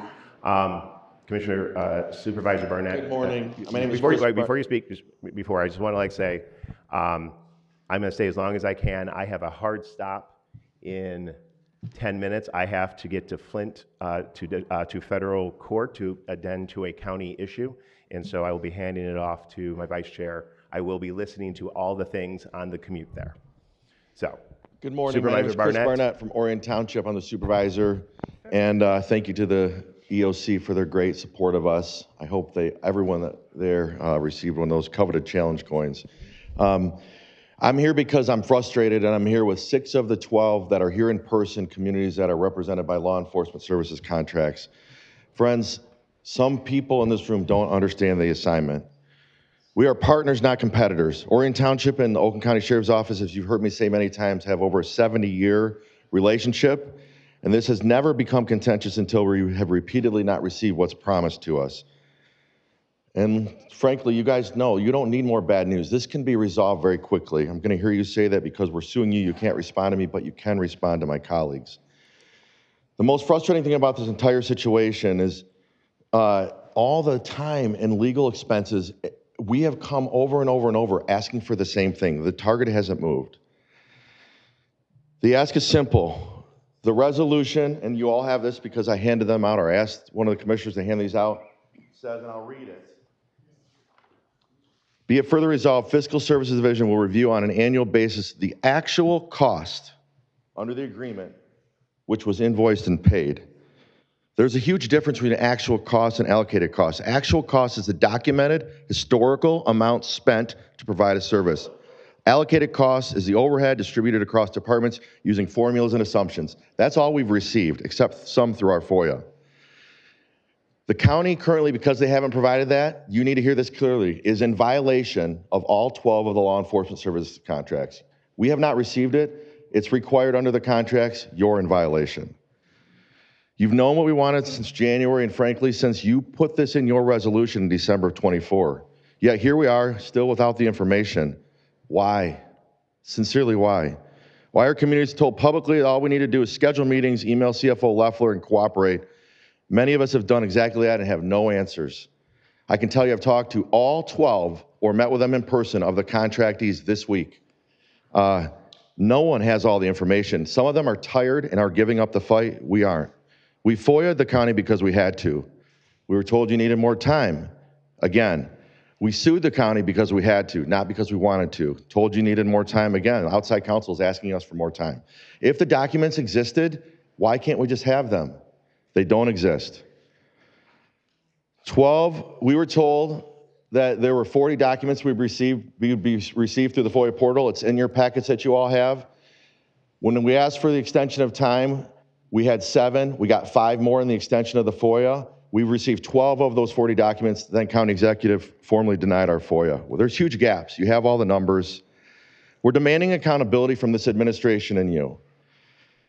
We will drop this lawsuit instantly when we have the information. Do you think we want to sue you and waste our time? 6 of county community leaders are here for 5 hours today, 4 hours today, outside of our communities because we haven't gotten this information. Thank you, Supervisor. So it's your job to hold the administration accountable. I'm begging you to review the documents, review the lawsuit. Supervisor, thank you. I understand you can't respond to me, but you absolutely can respond to my colleagues, who I think you'll hear from some of them now. All right. Treasurer Matt Pfeiffer.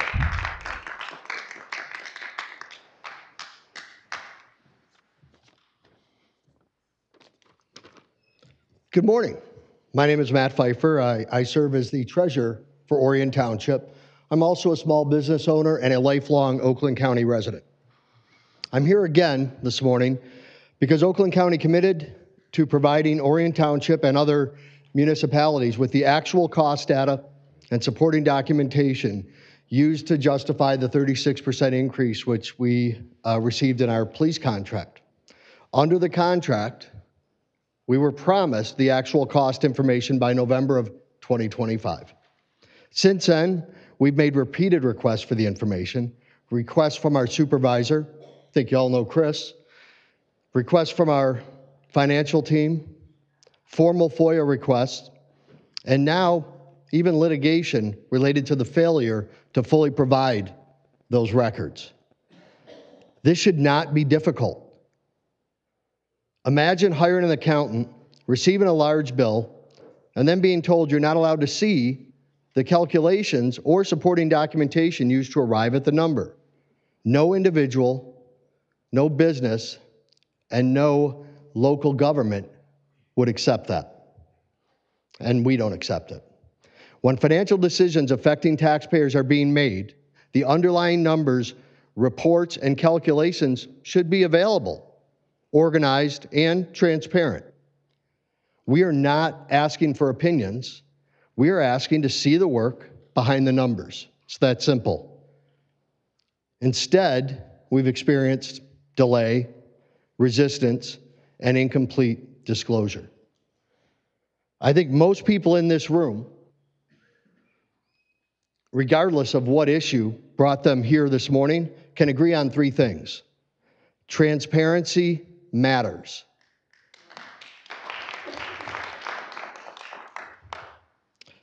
Public trust matters. And accountability matters. When government asks the public to simply trust the process but refuses to fully show the process, people begin to lose confidence. At some point, the lack of transparency becomes the story. Thank you. Thank you, sir. Next up, Ashley Coyle, followed by Bruce Pearson.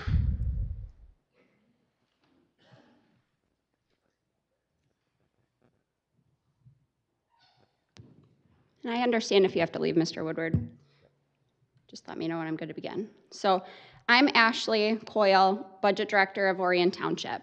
Back in 2024, Chair Woodward publicly stated that the 36% increase to the sheriff contract over 3 years was necessary to right the ship because communities contracting for sheriff's services were subsidizing communities that do not contract for police services.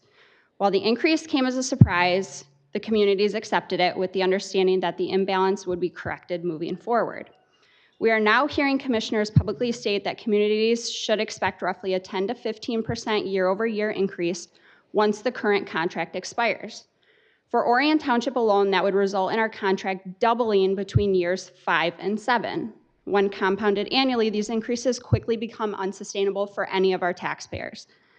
I want to be clear that this is not a criticism of the deputies or the services provided by the Sheriff's Office. We value the men and women serving our community and are grateful for the service Orion residents receive. However, at some point, taxpayers are going to be forced to choose between keeping food on the table and a roof over their heads, or supporting dramatically increasing millage rates just to maintain public safety. As both the wife of a police officer and Orion Township's budget director, I can tell you that budgets and actual expenditures almost never align this closely. Overtime, staffing changes, vacancies, and mandated training all impact actual costs every year. Yet many of the figures that were presented on our true-up appear to be mirrored budgeted numbers with only minimal adjustments. I wanted to highlight one clear example. If you take a look at the retirement health savings figures in the handout on page 3, there's roughly a $20,000 difference between the actual cost and the allocated cost charged to Orion Township. We received those numbers as part of the FOIA. To address this, the county has told some of the other municipalities that they pooled and allocated the true expenses proportionally across the contracted communities. So they basically dumped all of us that have contracts into a pool. So then what I did is I pulled the retirement health savings figures for all the municipalities, which can be found on page 4, and there's roughly $156,000 overbilling. To speed this up a little bit, I also found a $111,000 error on page 5 of that handout. So I would encourage you all as commissioners to follow the money more broadly. Orion Township's assessing contract through the county was $300,000. The county proposed to raise our rates to $515,000. We decided to end up going out for bid and ended up awarding our bid to a profit company for approximately $250,000. How can a for-profit company offer us these services when a non-government or a non-profit government agency can't? So we ultimately ended up saving our taxpayers $265,000 by going out for bid. And you wonder why we're questioning the numbers. Thank you. Thank you very much. All right, I will be handing the gavel over to Commissioner Gershenson to continue. Thank you. Mr. Pearson, and then followed by McDonald.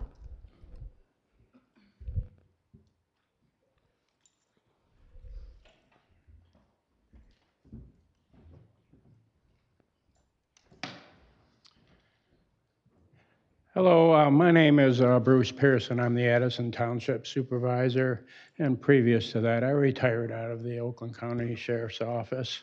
I've been the supervisor for going on 18 years. I've never negotiated in this fashion before, where it appears that we're getting contracts that are whatever the market will bear.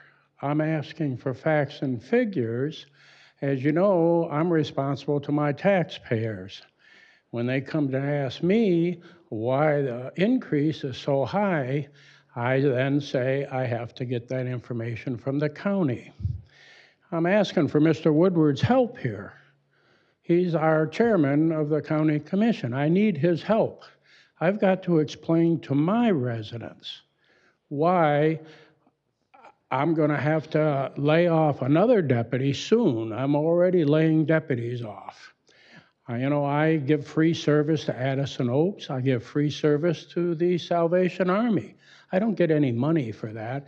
They take up a 1.5 mile square of my township just for Addison Oaks and the Salvation Army also. But we're glad to do that. My taxpayers, I only have 5,800 people in my township. We support the fire department that gives free service to everybody. We also support the sheriff's office, and we give free service to the county too, okay? And we would like to continue to do that. But I've got to explain to my taxpayers why I'm having to lay off deputies. The answer from Mr. Woodward was, I can help you raise some money to buy signs to increase your millage. That's not an answer. I have growth in my community, and I've projected over the several years that the growth should be able to match what the expense addition for the deputy should be. I had about a 3-year budget set, and now with a 36% increase, that blew that right away. Then I just got another bill from the sheriff's office for $300,000 from 2021 saying they made some mistakes and they were quite busy. And now could you please pay us from 2021, 2022? When we questioned them, they said, and we questioned them why this was happening, they said, well, we're a little bit behind. We're a little bit mixed up. We're trying to get things straightened out. I said, this is not a way to handle law enforcement in the whole county of Oakland County, because we're all on the same ship together. Anything that happens in Oakland County affects Oakland County. So thank you very much. Thank you, Mr. Pearson. Mike McDonald, followed by McCucci. Joe Mercucci. Well, it's good afternoon, County Commissioners. Appreciate the opportunity to speak to you. You've already heard from 4 people. The reason I'm here as well, as Township Treasurer, I have a responsibility to our residents to make sure that they're getting the services that they pay for. Local government at our level is the same as yours. You're a tier up. You've got a bigger audience, so to speak, but ethically and morally, you are obligated to provide this information to us. And I hope today or at a future meeting that a member of the board will make a motion to provide directing the county officials that would administration to give us that information, not part of it. As the Board of Commissioners, you folks set the budget partially for the sheriff. That's your responsibility. There are fixed costs for maintaining a jail, staff, et cetera. We understand that. The issue of contract communities is a different issue. There are economies of scale, and where these economies of scale are, we have no clue. And as you've heard previously, we're being told, well, we don't have that information. Folks and commissioners, you should be concerned. All we're asking is that we are reduced to coming to you and saying, please don't accept the explanations that you're getting. Be objective. Think about it from your perspective. If you need information, you have to go and get that information. We're asking you to help us get that very much same information. We're not enjoying this, but we are spending the time and making the effort because it can reflect on the entire commission and then the county. Morally and ethically, you have to treat people right. What I've seen is that generally, that's the umbrella that we all operate under, but this is a real exception, and I'm really sorry I have to be here to ask your help and ask for your assistance. So, thank you. Thank you. Mr. Curtis, followed by Jenna Lindsay.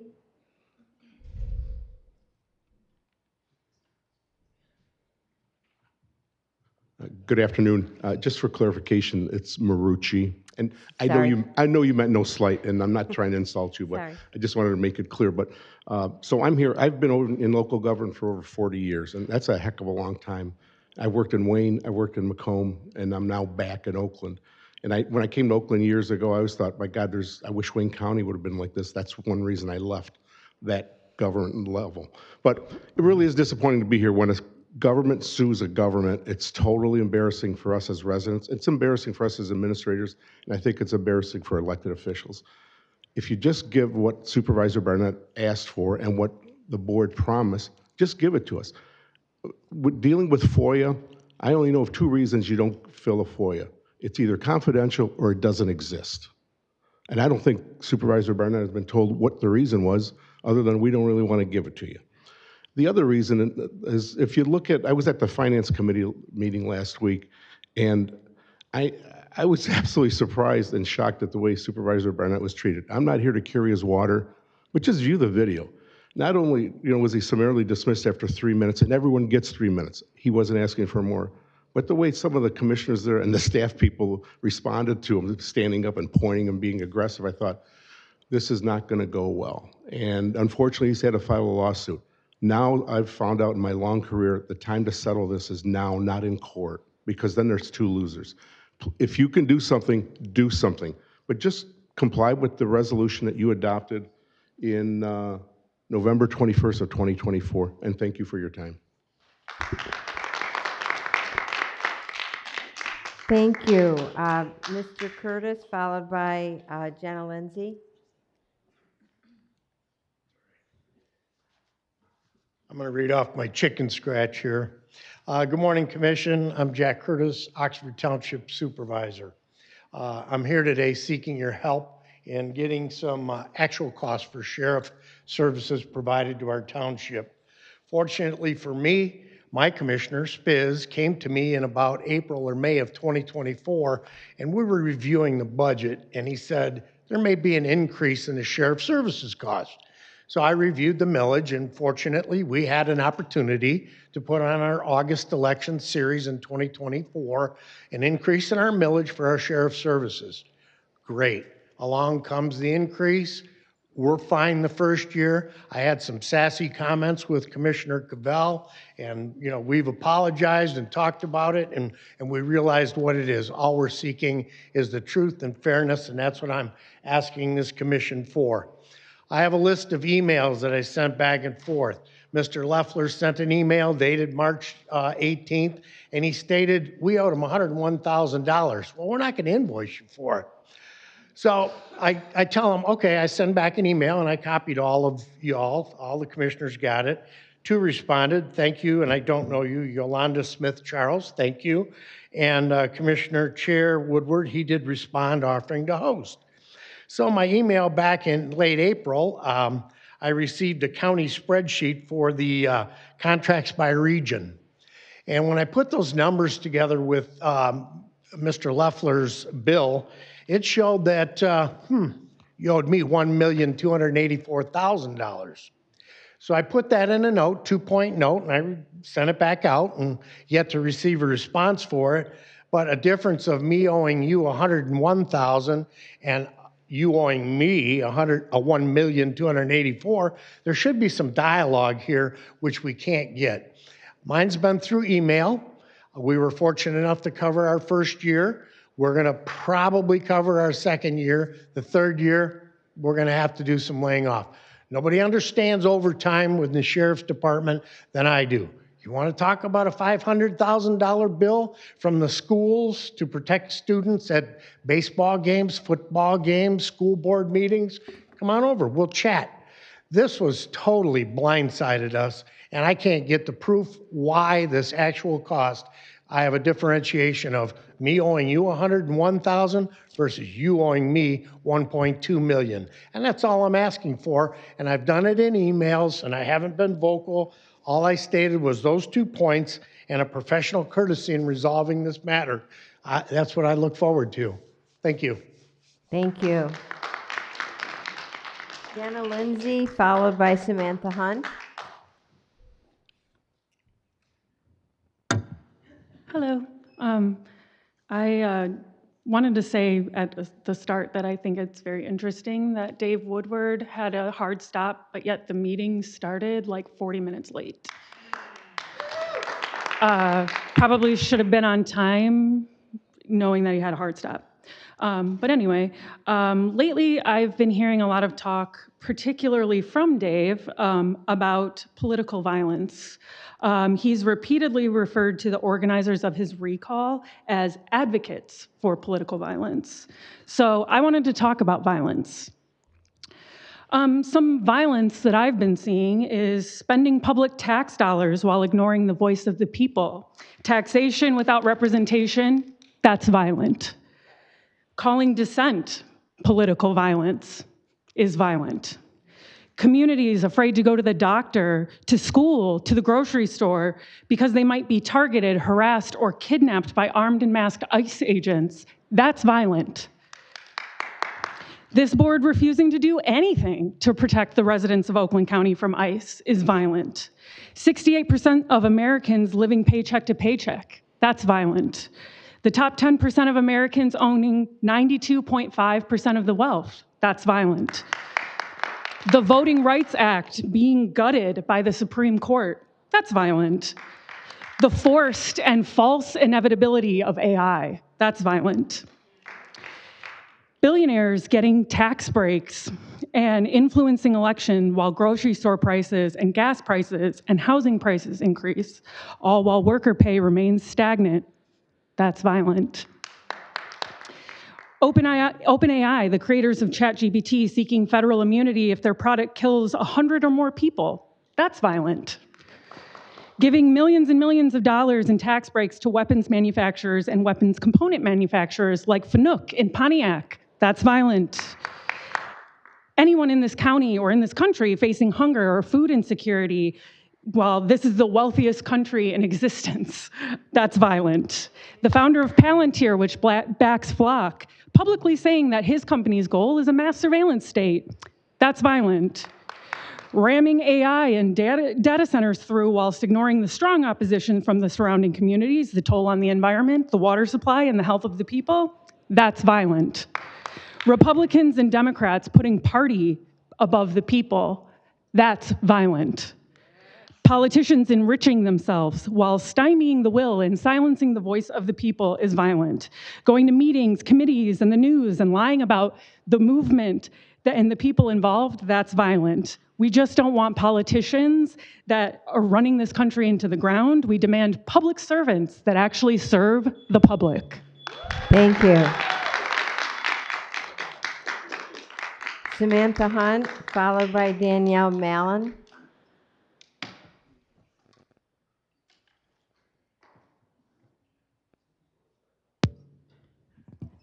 My name is Samantha Hunt from Waterford. As I came in here this morning, I had a very different energy. But as I sat in my seat, I heard to myself, keep sweet. So I'm going to keep sweet. There's a lot of beauty in this community, a lot of beauty that is brought forward by this board as well. I really would like to urge you to reconsider and be more careful about the spending in this county. We're hearing lack of transparency, we're hearing vacillating numbers, we're hearing a lot of things that make the people concerned at a time when we don't really have a lot extra to begin with. That's really hard. Coming ahead in August and November, we're going to be asked for more of our dollars for taxes on schools and plenty of other millages. How you feel about that is your own thing. I won't argue, but I will say that some people in some communities are getting millage on top of millage on top of millage, and the way these are stacking up, they're not going to be able to breathe. So, as we're considering how we beautify this county, we need to consider how we're allocating these dollars for its best use. If there is such a push for safety, the biggest safety you can give people is food security and housing security.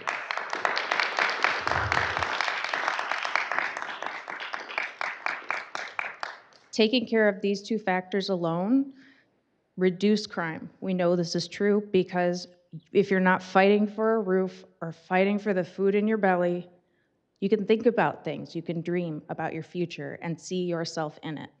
I want more of our community members to see themselves in our community, making a difference and being a part of something, rather than feeling like coming here and speaking to their board isn't getting them very far. That can change over time. That depends on how we're received.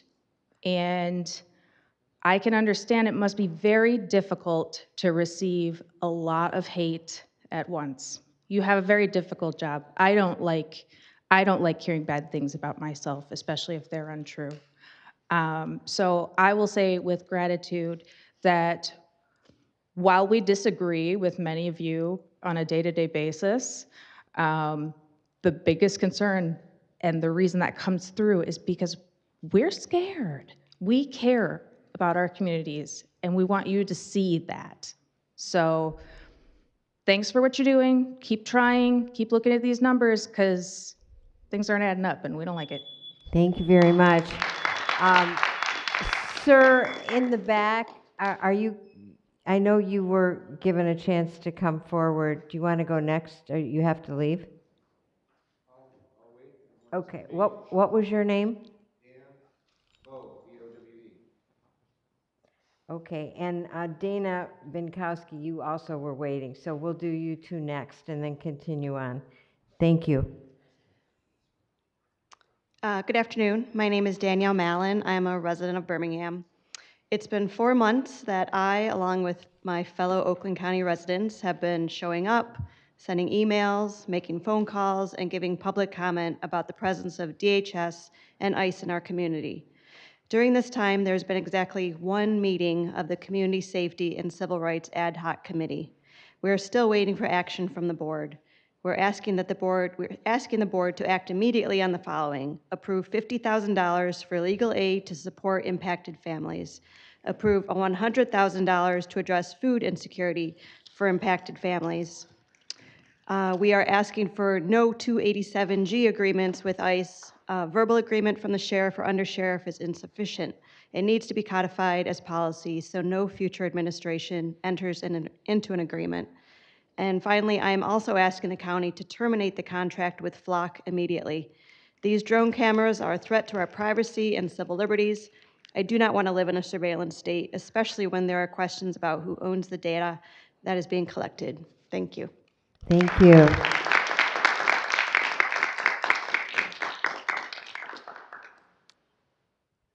The gentleman that's coming forward, followed by Dana Benkowski. Good afternoon. So Dan Bowe, Oakland Township precinct delegate.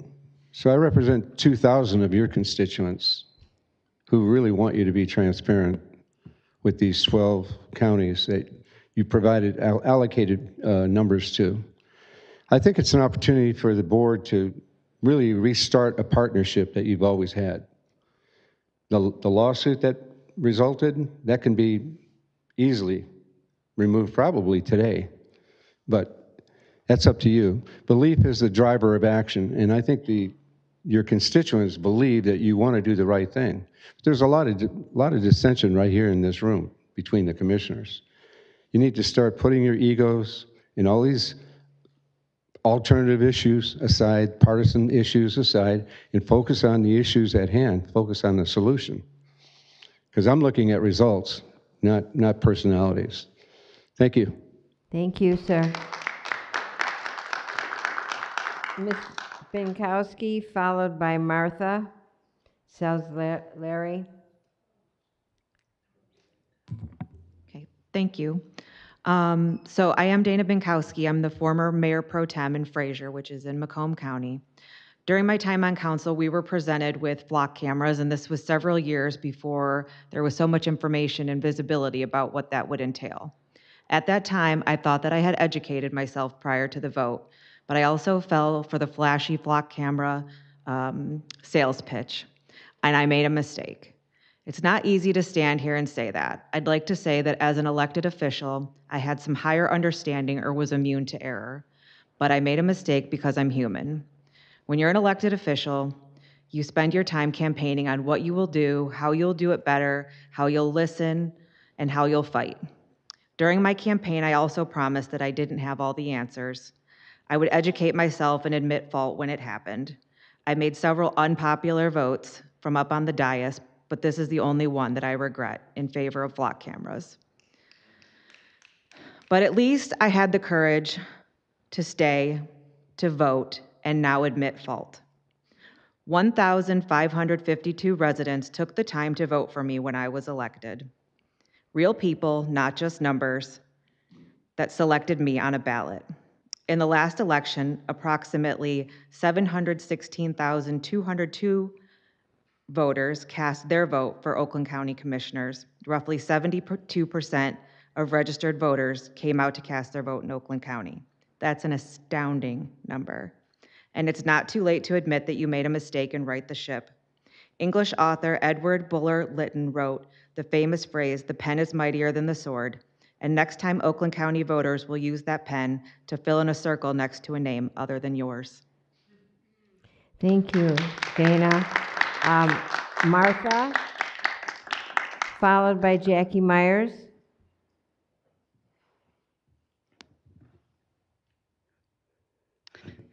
Good afternoon. I'm Martha Salagi from Bloomfield Township. And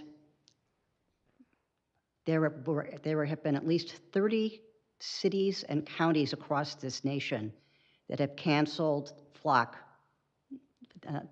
safety cameras and drones. And my question to this commission is, how carefully did you research this?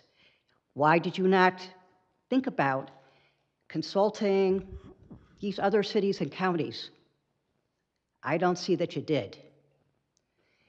My other concern is, and it's been my concern for months, that this is not about showing concern for the constituents of Oakland County. It doesn't seem like that's even taken into consideration.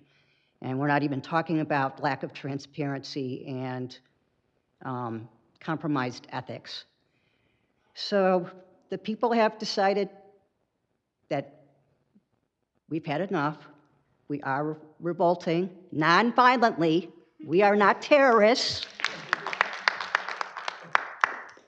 And I'm going to quote Angela Davis, who I think speaks for me and speaks for the rest of us. I am no longer accepting the things I cannot change. I am changing the things I cannot accept. Thank you.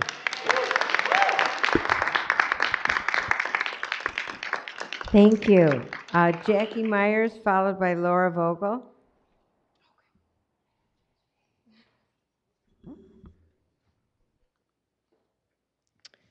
Hello, Commissioners. I'm Jackie Myers from White Lake. I hope to be addressing Dave Woodward, but he's not here, so y'all have to bear with me instead. First, I would like to address some of the comments made by Dave Woodward, who, in a misguided attempt to minimize the recall effort against him, claimed that the people supporting his recall are only interested in chaos or in helping Republicans win. It was surprising how quickly he resorted to fanning the same flames of political polarization that keep us divided that we have seen leaders do time and time again when they're desperate to cling on to power. Fortunately, people on both sides of the aisle and everywhere in between hate mass surveillance. And I, for one, would be happy to see the Don't Tread on Me crowd enter the chat. It would be refreshing and most welcome. We, everyday people, are the ones who hold the power, and if we unite together under our shared struggles, there is no telling the difference we could make.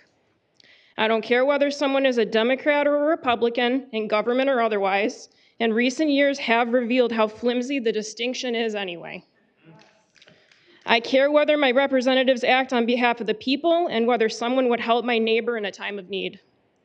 But if you're worried about galvanizing support amongst your Democratic base, might I suggest passing the ICE out of OC request that you've all been stalling on for the last 4 months? What a great way to demonstrate that you're not all completely spineless or powerless to enact change, especially given that this board has a Democratic majority and ICE is an issue that that base feels very strongly about. This effort should be a wake-up call that Democrats do not get to float on passively by as the boot steps further and further on all of our necks. You cannot package mass surveillance and first responder drones as anything other than the dystopian nightmare that they are. Mass surveillance does not keep us safe, and in fact, it's on a rapidly expanding list of things that we need protection from. And all of you have not demonstrated that you're up for the task of keeping us safe. So we are here now, and we will be here then, because we keep us safe. No flock mass surveillance. Thank you.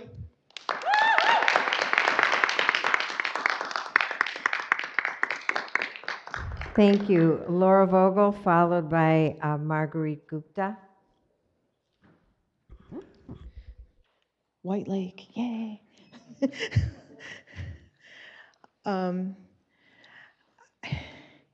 I just wanted to say that it's really bad that the township supervisors and treasurers and other township officials have to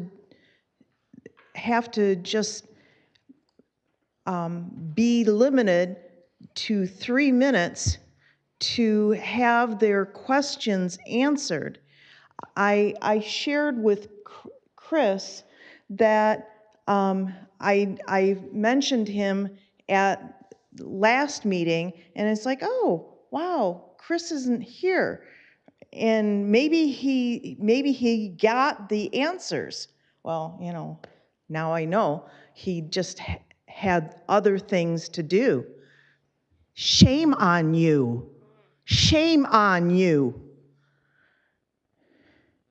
And the other thing is the sheriff department already has drones. So why do you need another contract for more drones? Something's not right. Thank you. Thank you, Marguerite, and followed by Mike Flores. Hi, Marguerite Gupta from Oakland Township. I'm going to start this first. I'm going to start at the end before I go to the beginning. When a clerk refuses to correct the court record, they are committing several violations of the Constitution. It's misconduct in office. It's actually considering tampering with public records. It's not just willfully destroying it, it's actually refusing to update the corrected errors. I did submit the information back in November. That information, I did get the confirmation email. I had it time stamped.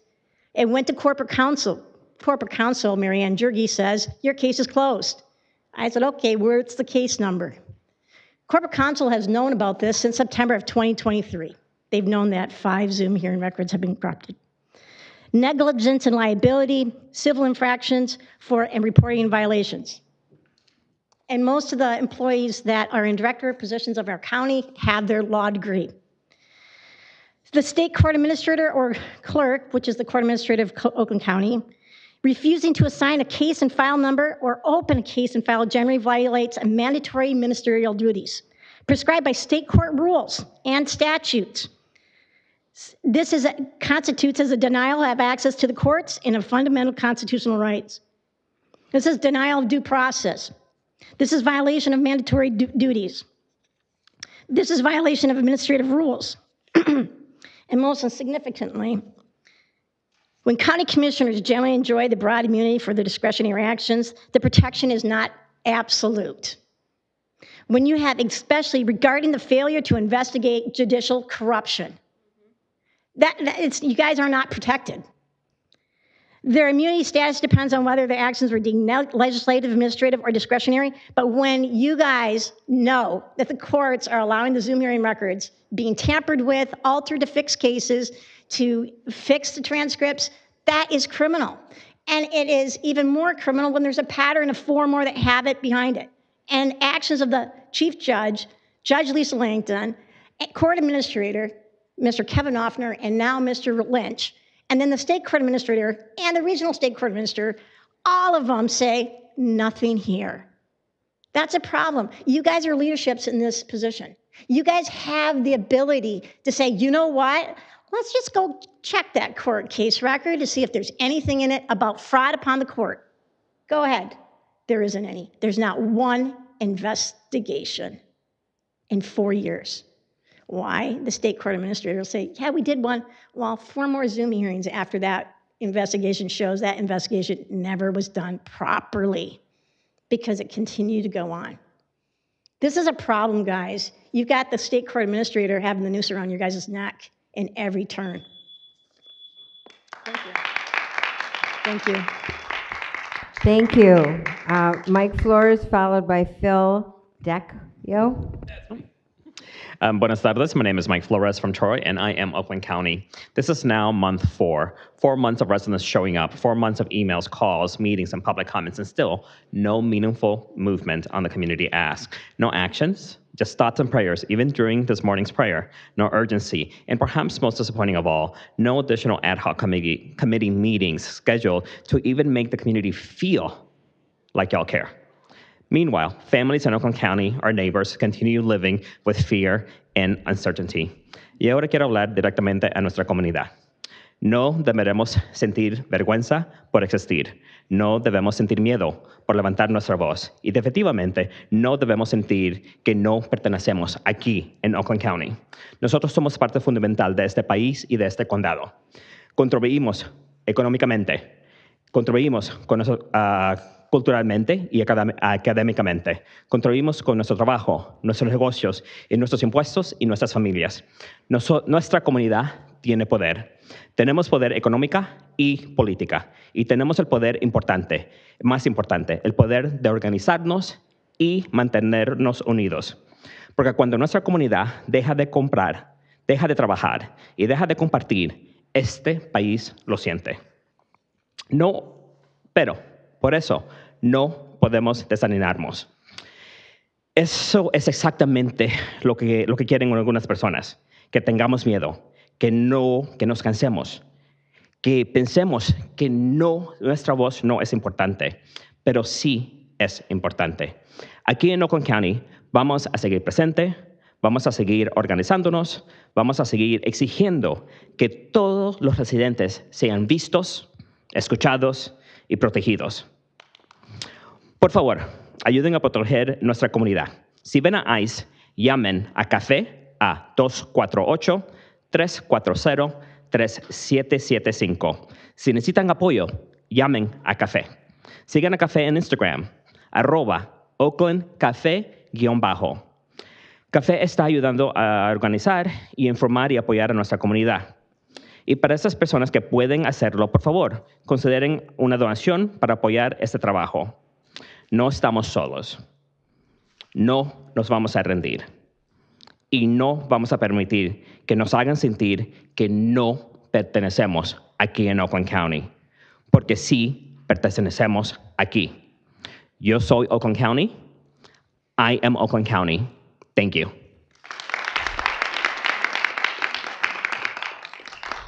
Gracias. Phil? So Motorola was on the agenda. Anyway, I'll continue right where I left off. You want us to believe you're on our side, but you've done nothing to show it. There's still no written policy against the 287G. The flat cameras that ICE uses to hunt people down are still everywhere. There's been no attempt to give any sort of aid to the people at risk of ICE violence. How can you be against them when our tax dollars are going to build their tools? Why should people trust you? Why should they continue to vote for you in the face of this much inaction? In the midst of a fascist takeover, our privacy is our first line of defense, which is why the drones, the license plate readers, the gunshot detectors, the ever-increasing surveillance is so tone deaf. The longer you keep these systems up, the more you play into their hands. So how can we trust you? We've been trying to warn you about where this leads. The warnings have gone unheeded, and now they're beginning to come true. On Monday, May 11th, the FBI issued a statement of work citing a critical need for a vendor who can provide them with access to a national ALPR network. The only two companies who can fulfill this contract are Flock Safety and Motorola Solutions. You just voted for more Motorola license plate readers. So what happens when the FBI buys access? DHS, NSA, ICE, whatever other new organizations they cook up. This is exactly what we've been trying to warn you about. An all-encompassing surveillance system exists, and now the federal government wants to use it to further their authoritarian takeover. So when people pointed out that the billionaires backing this takeover are all investing money into these license plate reader companies, was that just a coincidence? How did we see this and you didn't? So how can we trust you? If the federal government gets access to this ALPR system, the amount of street-level violence you're trying to solve will pale in comparison to what they will do to the people of this county. If you don't see this, if you don't see the massive, looming, horrific, violent threat, how can we trust you? How can you lead us? I know that you're capable of enacting progressive policy. I saw you do it last meeting with the Student Loan Forgiveness Program. It's a great program. You should all be proud. We want to see more. We want more of this. This is your guys' moment to be on the right side of history, to be the leaders we elected you to be. We're not asking for much. We want you to use your office to protect the people who can't protect themselves. Thank you.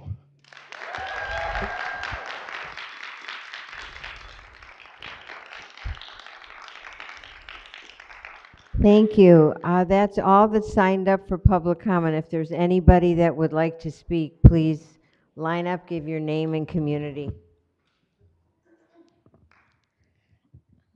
Hi, my name is Mariam. I'm from Troy. And I just wanted to highlight, it is interesting that Dave is not here, but I think this is good because it points out that today and all of these times that people are coming in to make comment, it's not just about Dave. And this allows us to focus on, I hope that everybody else doesn't think they can just hide in the shadows and like, oh, this is all just Dave getting, no one's gonna hurt us.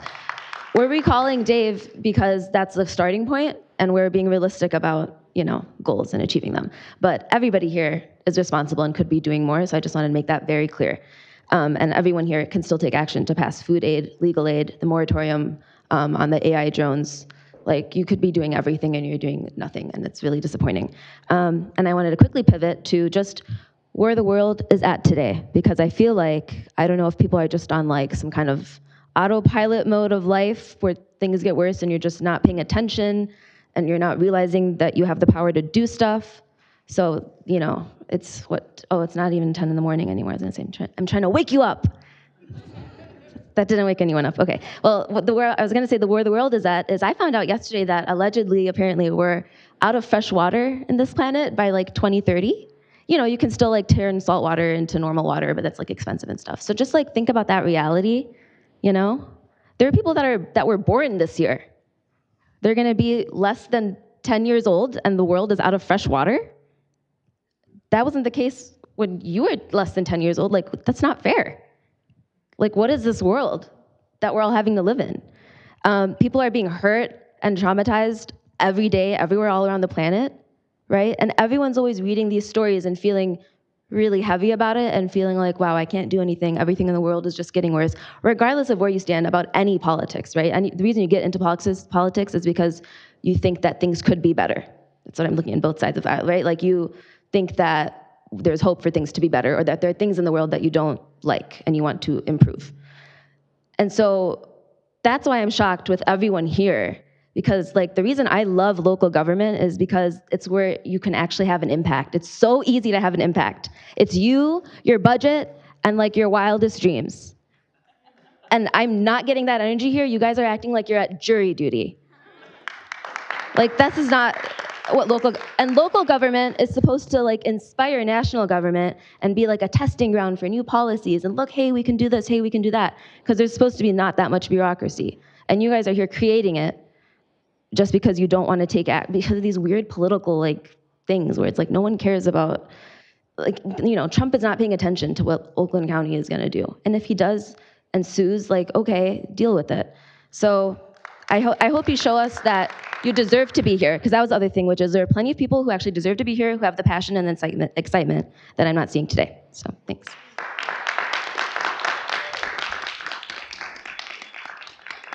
Thank you. Hi, my name is Sharon Trumpy. I'm a resident of District 19. I didn't plan anything for this morning, and then I heard the lovely invocation, and it really got me thinking. Prayers for our community, for our vulnerable, for our immigrants, prayers that we set aside politics to be productive, to be respectful. But I'm left thinking about all the times that we have been let down by elected officials who are relying on thoughts and prayers. We've seen it happen nationally, but it's happening right here as well. Your community is right here. We're coming to meetings, we're making public comments, we're sending emails, we're making phone calls because we're asking for more than an invocation. We're asking for you to take action, not to pray to put aside political loyalties, but to do it with your votes. Not to pray for immigrants, but to take action to truly protect them, like providing food and legal aid, taking action to bar ICE on county property without judicial warrant. The proclamation recognizing Wear Orange Day and expressing your support for ending gun violence was also so nice. But I can't help think of how you approve long gun storage in Oakland County schools. My son's Oakland County school just 2 months ago is a consent agenda item, despite evidence that this is actually counterproductive and adversely affects student mental health and the risk of gun violence. Which brings me to the flock drone contract. I've seen quotes from commissioners and from the chair complaining that the public outcry is from people who are intent on causing chaos. troublemakers, that we should be focused on bigger issues like electing Democrats for state and federal levels. I, for one, am delighted by the human capacity to care about and work on more than one thing at one time. But if you are worried that people are coming to commission meetings and they're ignoring larger issues at the state and federal level, I see two solutions. The one, which the commission seems to be hoping for, is that community members stop paying attention to issues at the local level, or at least stop talking about them. The second possible solution that I see is, instead of complaining about your engaged community members, you start doing the things that you prayed for in that invocation. Thank you.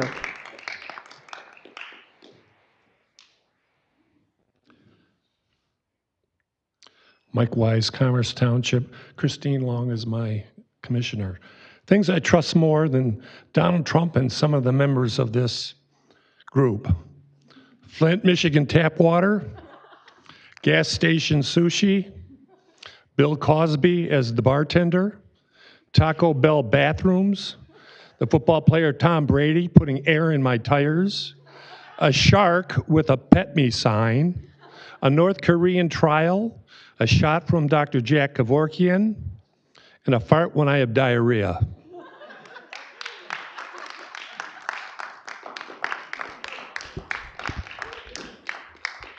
Thank you, sir. All right, I won't take up much time, but I'm Jason Rumble, Brandon Township Supervisor. I just wanted to come here to support my residents, my fellow supervisors and local officials in our fight for transparency on our Oakland County Sheriff's contracts. We were promised true-ups of actual costs, not allocated costs, for the services provided. To date, none of us have received that, and that's all we want. What's most frustrating in the entire situation is this could have been avoided if a fraction of this time, energy, legal expense, political capital, and staff hours had instead been spent on bringing in outside accounting team to help review the numbers. We do it all the time in government. It's called good governance, an outside set of eyes. If Mr. Leffler, Mr. Woodward, and Mr. Coulter can't provide us actual costs of our police contracts, then bring in Plant Moran or some other accounting firm that can. Don't spend our time and money on attorneys fighting legitimate FOIA requests. Spend the money on consultants who can actually solve this issue.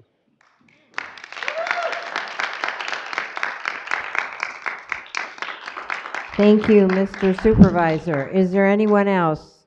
Commissioner Hoffman? Thank you very much. I'd like to request that in 30 days, we provide these townships with the information they requested.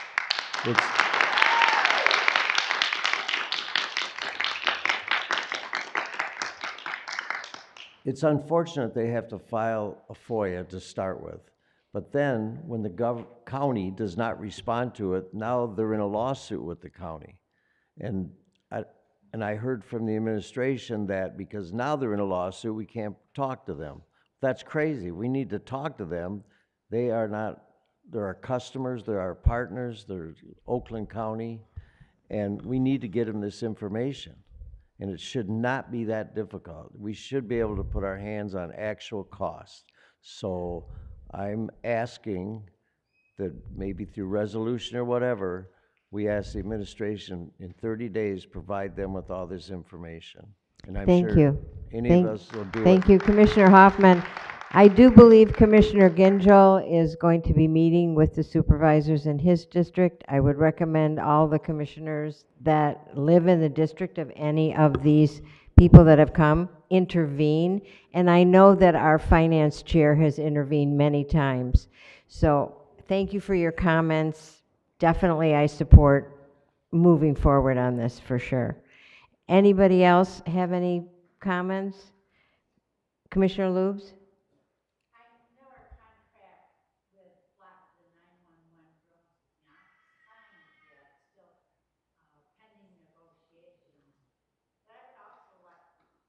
I would also like to explore at our next meeting,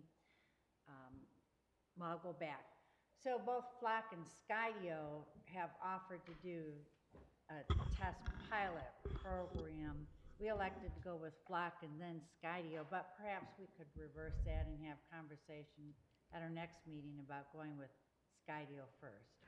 Thank you, Commissioner. I have requested that from the undersheriff, that we look at that, and as far as I know, that is being looked at, but we could bring it up at your meeting, Public Health and Safety. Commissioner Cavall? Thank you, Vice Chair. Just want to lift up that today we introduced the establishment of a countywide unmanned aircraft systems policy, so a drone policy. So we, to date, do not have a countywide drone policy, even though it was said by our chair multiple times, and even though we have engaged with Flock and are looking at Skydio and have had drones for years, we have not had and do not still have a countywide drone policy because it was introduced today. Thank you, Commissioner Cavall. Commissioner Markham, did you want to say something? Yes, Madam Chair. I just wanted to make a couple of points. One is we are definitely talking behind the scenes about trying to accelerate one-on-one conversations with the township supervisors that are not satisfied. I was only aware that Mr. Barnett was not happy. I have met with one of the supervisors. I know Commissioner Woodward has met with another, gone through all the numbers. They came away saying, yeah, we get it, we understand it. There's this discussion of allocated versus actual. I'm just going to use healthcare as an example, and where I think some of the confusion lies, and we need to resolve this in conversation. But actual expenses, let's talk about a sheriff's deputy, okay? How much does that deputy cost for health care? We can't look at each deputy individually and what their health care costs are, because that's a HIPAA violation. So what we do is we say a township has, say, 10 deputies. Their health care costs for those 10 deputies, if we look at what we pay per employee in the county for health care, is a figure based on what all of the health care costs are across all of the county employees. And if you have 10 sheriff's deputies, you get 10 people's percentage of, piece of that. That's what we are calling an allocation. That's how those figures were calculated, and that's how fiscal explains it to me. Actual figures are much more difficult to get, if at all possible, and like I said, there are pieces of it that we can't get individually because it's not legal to do so. So I just want people to understand, we're not working with the folks, but these contracts were signed a year ago. The rates have gone up. Everything has gone up. And so I just want to say that we are having a lot of conversations trying to resolve this. It's not that we're ignoring what's going on in the townships. And I would, I'm going to continue to do what I do to try to resolve that problem. You may not like how fast we're moving. You may not like me. I don't care. It's my job to try and push that along, and I am continuing to work on that, and that's my commitment. So Thank you, Commissioner Markham. Are there any more comments to be made? Commissioner Cavall. Thanks. For a second time, I appreciate the grace. I just wanted to lift up. It does, I don't know if anyone else feels this, but it does feel the last couple minutes of us doing public comment with commissioners, it does feel a little bit more open and cordial and perhaps not answered, but productive. So I just want to say, I just want to give credit to you, Vice Chair, and I think part of that's because Chair Woodward had to step out, but I think people feel more open or free or comfortable, and I just like this. This is a nice thing, so I want to reward these last few minutes of I think just to let public comment folks know, I think we do want to help, but there's a block in the way that then makes it scary to do that, and I think that's not here right now, but this is nice. This is good government. Thank you, Commissioner Cavall. I have often said to many members of the public to please reach out and call me, because this isn't a dialogue according to Robert's Rules of Order. So I'm happy to talk to anybody personally about any of the issues, and I know several of the commissioners would appreciate that reach out. So if there's no more public comment, I'm going to call for an adjournment. Oh, I'm sorry. I do have one comment. It is on. And one comment in reply that we do have a drone policy, and we have had a drone policy. Thank you, Commissioner. Commissioner Nelson? Madam Chair, I just want to, there's been a lot of discussions and a lot of misinformation and confusion. So we do not have a county-wide drone policy. The Sheriff's Department has a drone policy. Given that we as the legislative body are held accountable by our residents, I think it's really important to point out the distinction between, while we might have a department policy in regards to drones, Oakland County does not have a policy for drones. And I think it is wise, and I'm excited that today we've got another opportunity to do right and put together a county-wide drone policy that makes sure that the concerns of the residents are embedded within that policy, because after all, we are that body that establishes that policy. Thank you, Commissioner Nelson. If no further comments, I'm going to call adjournment till June 11th or at the call of the chair. Thank you, everyone.